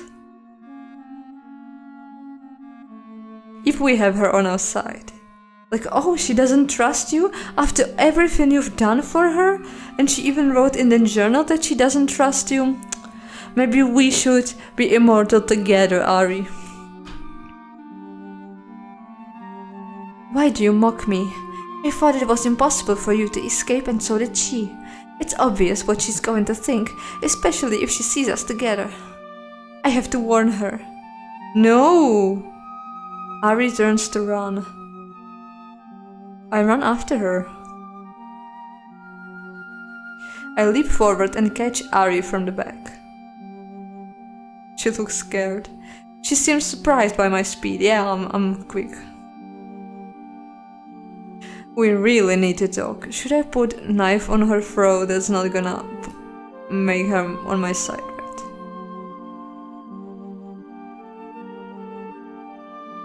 You are more scared of Rivera than you are of me. You know working for her isn't right. Rivera doesn't love you. She treats you almost as another slave.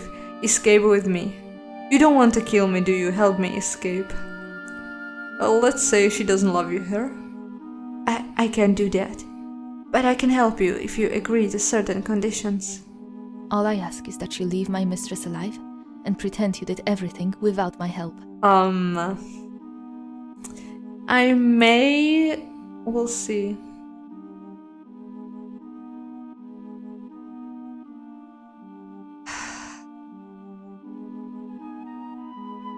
Will we leave her alive, or will we just lie?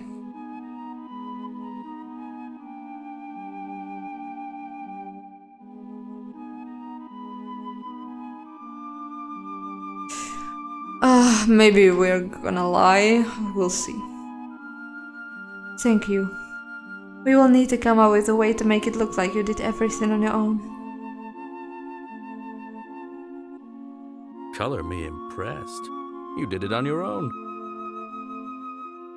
Ari stumbles forward as if her knees just failed her. What is your name, witch? You may call me Race, if you can indeed muster the courage to address me. As you may or may not have learned from your mistress, I have been sent by the witch Orchid to take care of Bride. I mean, of course, to learn from her. Are you saying you are Orchid's son? The very same. I trust your deal still stands.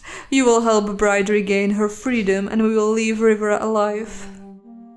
It stands. I do not hope to fool us, witch. We know there is a certain heart to be recovered before Bride can escape. Yes, I know how to find it. I suppose my mistress will have to change her plans. Precious heart will have to suffice. I don't think I want to be part of this anymore.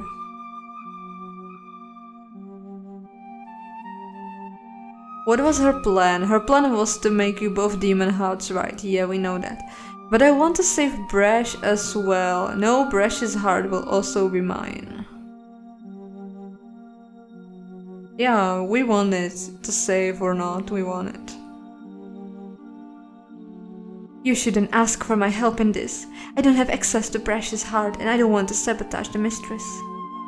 She has gone through so much trouble to obtain Brash and his heart. It is only fair for her to have it, is it?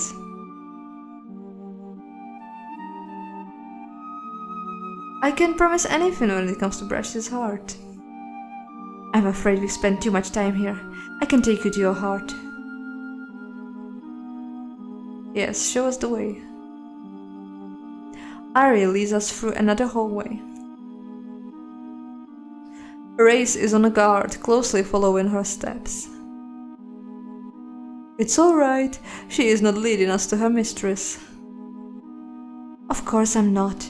I don't want you to kill her. Am I so obviously her better? Interesting.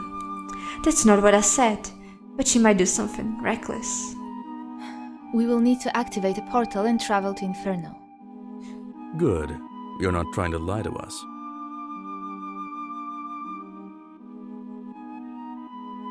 It's a little pathetic that we have to use a portal the way humans do. What, do you want to just take me in your arms and fly me there? At first, I thought Race was simply speaking while we walked, but I'm having a dizzy, familiar feeling. Are you speaking through the amulet? Did I surprise you? We can still talk this way, especially with a potential traitor walking alongside us. Just take care that she doesn't notice our amulets glowing. As I said, perhaps I could travel to Inferno on my own, if she would but give me the coordinates. Wait, now you want to do everything for me? You mean to retrieve my heart alone? You can't teleport to Inferno, right? No, you won't be going alone. No, because if he gets my heart, there's no... There's no guarantee. He's not gonna just keep it for himself to control me.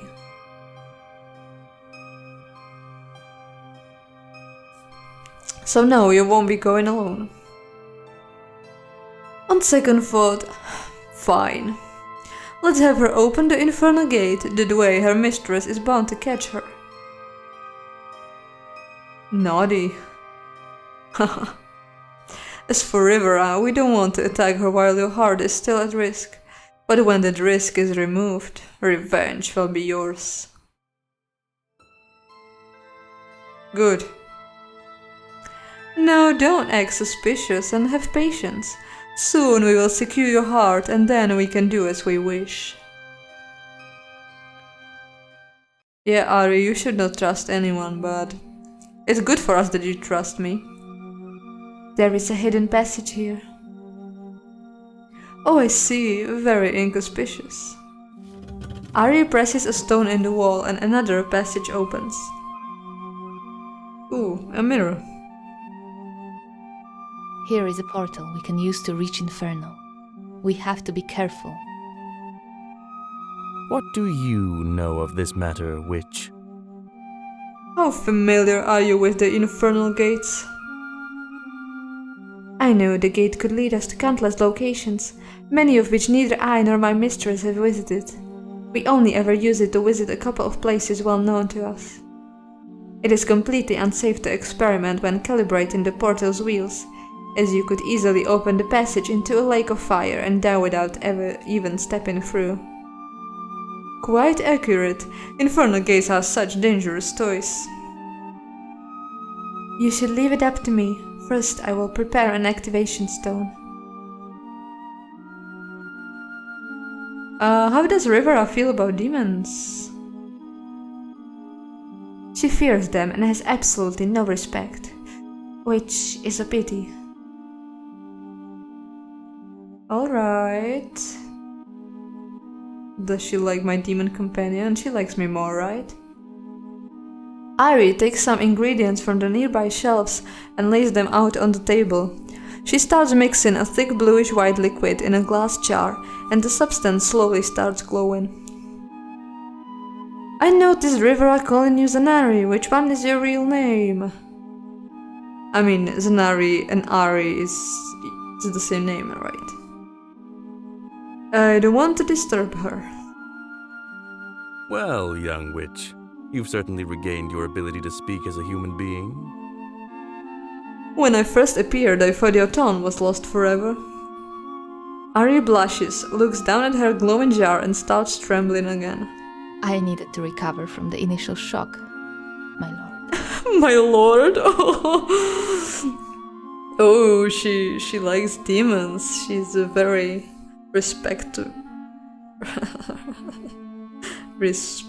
Lord. A race is gonna be. Oh, maybe I should have. I should have gotten this one as my pet and not you. Well, he is a specimen of the superior race. They are our overlords. How many of us? Only man, yourself. Good. You are not quite as slow as I thought. You are almost done with that activator, are you not? Ari nods. She pours the thick contents of the jar onto a sheet of paper she previously laid on the table. It just needs to dry. Good.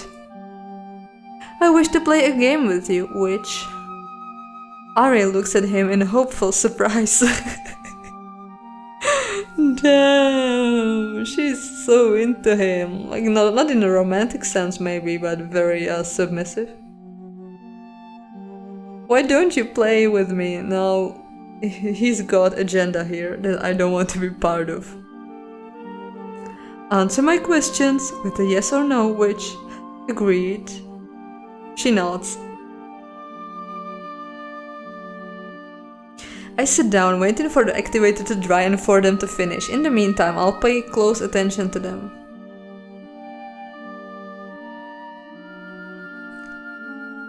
Have you read the research journal on the demon spawn? Of course, every educated witch should read it. Yes or no, remember? Do not answer what I haven't asked. Ari quickly nods, blushing. Do you remember the book well, all the details? Yes. I don't understand the looks they are now exchanging, although Ari is still watching him with awe, and Race is now smirking, but his eyes look vicious. Do you agree with the witch's methods? Ari shifts and blinks at him. I think she's trying to read him for the correct answer, but Race doesn't give anything away. It's about torturing his kind. I don't think she should agree. I can answer that with a yes or no. Why not? Play my game, witch. Make your best guess and tell me. I would say no. I don't agree with their methods. Race gives her a contented smirk. Good. You got out of that one. Now you can tell me why you think so. That's not a yes or no. For one, they made the book available to everyone, including the humans who hate the demon spawn. They only did it for the fame. Well, of course. Or did you think the witches themselves were fond of the demon spawn? Of course they did it for fame, and also out of their own sadistic urges. On the bright side, they did play with fire. What else did you have to say? I think they lied about his heritage. I don't think they found him, I think they made him. Logical. I'm beginning to like you, Zanari. Collaborate with me and I won't have to kill you. You like her? You mean with us? I stay quiet. Let's not get into this. You can count on me. Both of you. Yeah, maybe we should have let him just deal with her in the beginning and be like, hey witch, serve me. The stone is ready. Please don't touch anything. Alright. I have the correct symbols written on my bracelet. I will turn the wheels to match the symbols. Ari rolls up one of her gloves, revealing a hidden bracelet. She walks to the portal and starts turning the small wheels attached to its side. The wheels are engraved with several strange symbols each. Some of them look familiar. It's good to know we needed her bracelet all along and not her.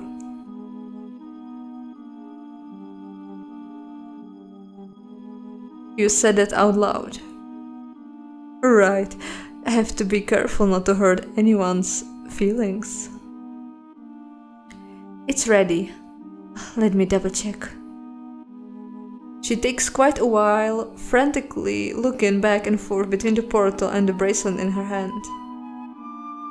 Now we take the solidified activator stone and bring it in the opening like this. Why am I teaching you these things? Yeah, that's not wise. Ari pulls a lever in the wall, then approaches the stone gate with the activator in her hand. She shuts her eyes tightly and takes a step back as the stone shatters and a magic field is opened in the portal hole. It's the correct place. I can see it through there.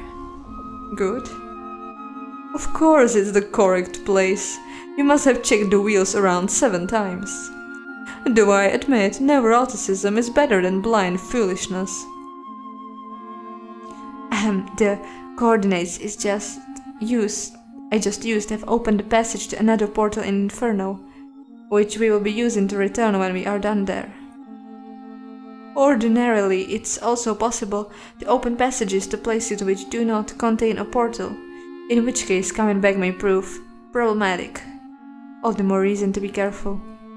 But enough science. We've been quick enough so far. Shall we enter? Race, put your gold leg in there first, we need to know it's safe. Yes, let's go. Good, let's make it quick. We gather at the magical gate and step forward. Ari shows no fear at all, she's certain where we're going. Race gives me a sideways look but is determined enough. The magic field feels like faint waves of water, only lighter. On the other side, a cloud of hotness engulfs me, but it's bearable enough. There is also a smell of heat and something else. I feel a tension in my chest and I hear the muffled sound of a heart beating. The sound is relentless, drumming in my head. Trying to clear my thoughts, I look around the damp, warm room. A portrait of an unfamiliar demon spawn is prominently displayed on the wall. Race throws it a glance, then sharply turns away, choosing to ignore it. Can you feel it? We are close. Yes. Although it seems there is an obstacle between you and your heart, or else it would have merged back with you already. Still, it is very close. There is something strange with the walls here. Yeah, they look like flesh. The comforts of Inferno. This is one of the typical hideouts one can sometimes encounter in this world. To find an empty lair is real luck. I don't know how exactly Rivara discovered the gardens, but she has access to 4 of these hideouts. This one is more civilized. I have seen another one where the walls are entirely made of flesh, like being inside some huge creature. There is flesh behind these walls too, don't you see? Such beauty and hospitality. Is all of Inferno like this? Not quite. There are more spacious areas as well, and sometimes there will be a beautiful lake. Burned with fire, of course. This place makes me dizzy. Let's be quick, please. Your heart is right ahead. Ari hurries towards the strange door, but fails to open it. When did she do this? I'd think there would be no need to lock the door, when this place is already hidden. She doesn't trust you. She locked it against you. Yeah.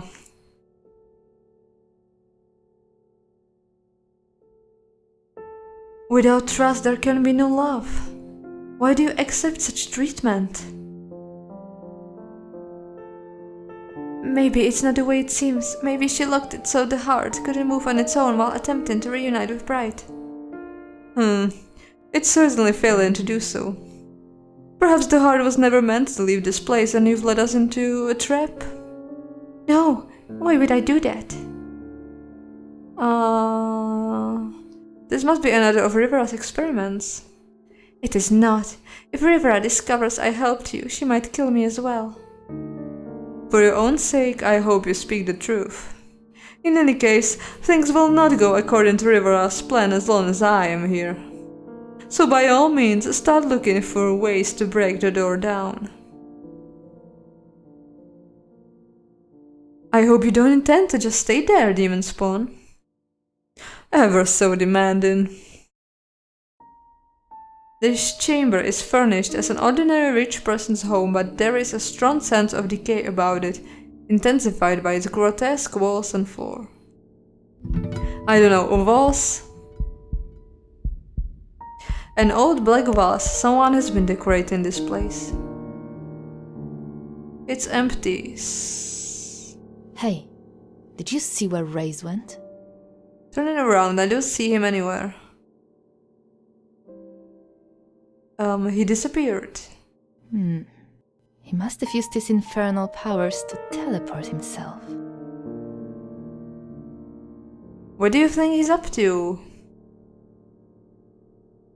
I don't know what anyone is up to anymore. Ironically, you are the only person I trust. Oh, is this a romantic moment we have here? There is something I meant to tell you, but... Another declaration of love? This Reyes? She starts whispering. I'm scared to tell you this, but there is something suspicious about him. Oh, this, apart from the horns and the goat legs? Yes, it's something else. You lived with Orchid for a while. Was she really pregnant? She was. This is such a strange story. Were you there when Reyes was born? Did he tell you how he grew up? He was born when he killed Orchid, but I wasn't there. Apparently, he grew up that big in only a few months. Did he? I find it hard to believe. Not much is known about the demon spawn, since not many witches decide to make the sacrifice, and the demon spawn sometimes just disappear. That is why On the Demon Spawn is such a valuable book. The two witches held a demon spawn captive for years and learned so much. And I don't believe Reyes fits into what I learned from the book. Yeah. There are two. I mean, probably the baby and the Reyes are not the same person. The floor is stable beneath my feet. It also has damaged areas with fleshy fibers. There is a squishy sound when I try to step on them. Is this demon flesh? Not in the sense you'd hope for. The flesh has no power. We call this type of infernal creatures plants or lower demons.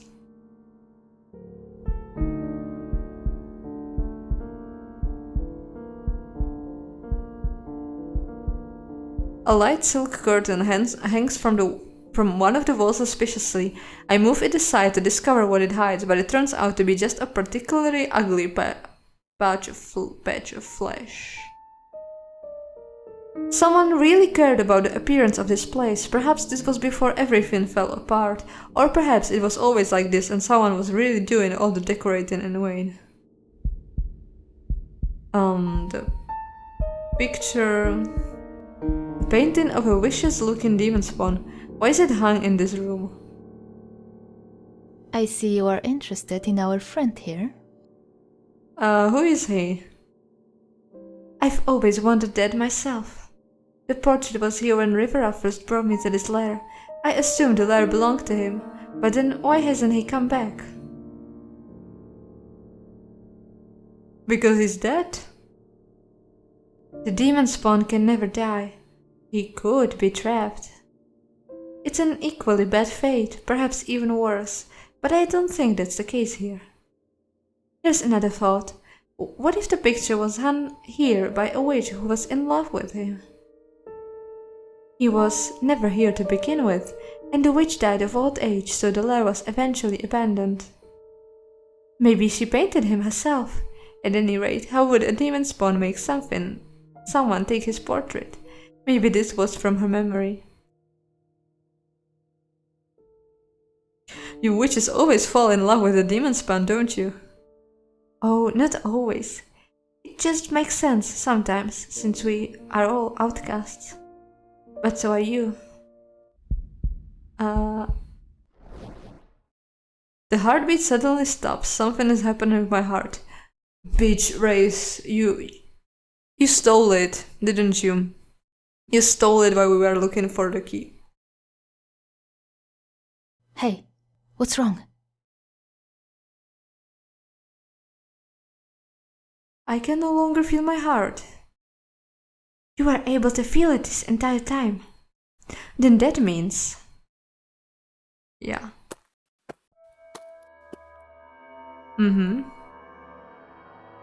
Perfect. This is turning out better than I expected. What did you just do, you traitor? There is no need for harsh words. It's about time I spoke honestly regarding this issue. Everywhere you turn, there are all these humans who try to backstab you or use you in one way or another, and they all keep lying to you. Has any one of them been honest so far? Even your little witch, covering behind you, is a liar. She can make her decision between you, me, and Rivera. We all have opposing interests, and she knows it. Someone is going to suffer. Now, lying comes naturally to me, but something strange happened while I watched you travel. I started feeling something. It's almost empathy, but not quite. I hope it doesn't get that far. In essence, when you suffer, I feel slightly annoyed. Aww. So you're like so brash? And hence I think I owe you a little clarification before we take our relationship to the next level. Are we getting married? What? Oh, this is better than marriage. You ask me why I allowed your capture by Rivera. In truth, I knew she was performing these heart surgeries, these amputations. It is a rare talent I myself wouldn't dare to try. I've determined you would be better off heartless, so I had to wait until Rivera performed the surgery for me.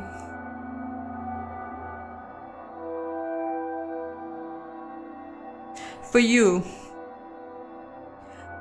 The little details don't escape you, yes, for me. Your heart is now in my care. It will be safe as long as you never try to abandon me. Oh, yeah. That was the plan, wasn't it? So I just get you for a master instead of Rivera. What an unfair comparison. Rivera wants to cut you up and torture you for knowledge. I need none of that, and if I did, I would simply dissect some other humans. This is how much I care. And you? You will have to care as well. Your heart is in a place only I know. You will have to excuse me for the moment. I have to store it properly. I only poured it in and dropped your poor heart on the table. So irresponsible, I know. In the meantime, do not even think of betraying me.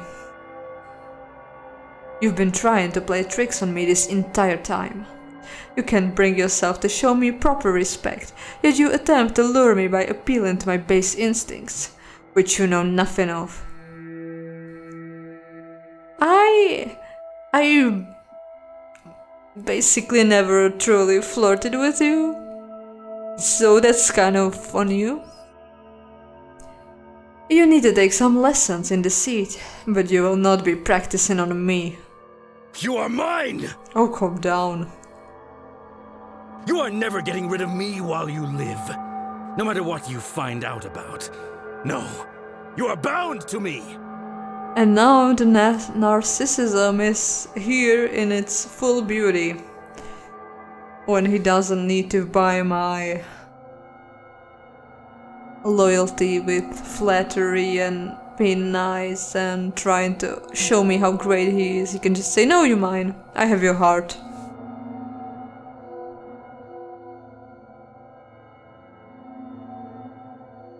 What about Rivera? You are almost indestructible now. Improvise. Reyes disappears in an explosion in front of my very eyes. How is he so angry when he just got what he wanted? Well, it seems this is the end of this beautiful and long Chapter 5, Devotion.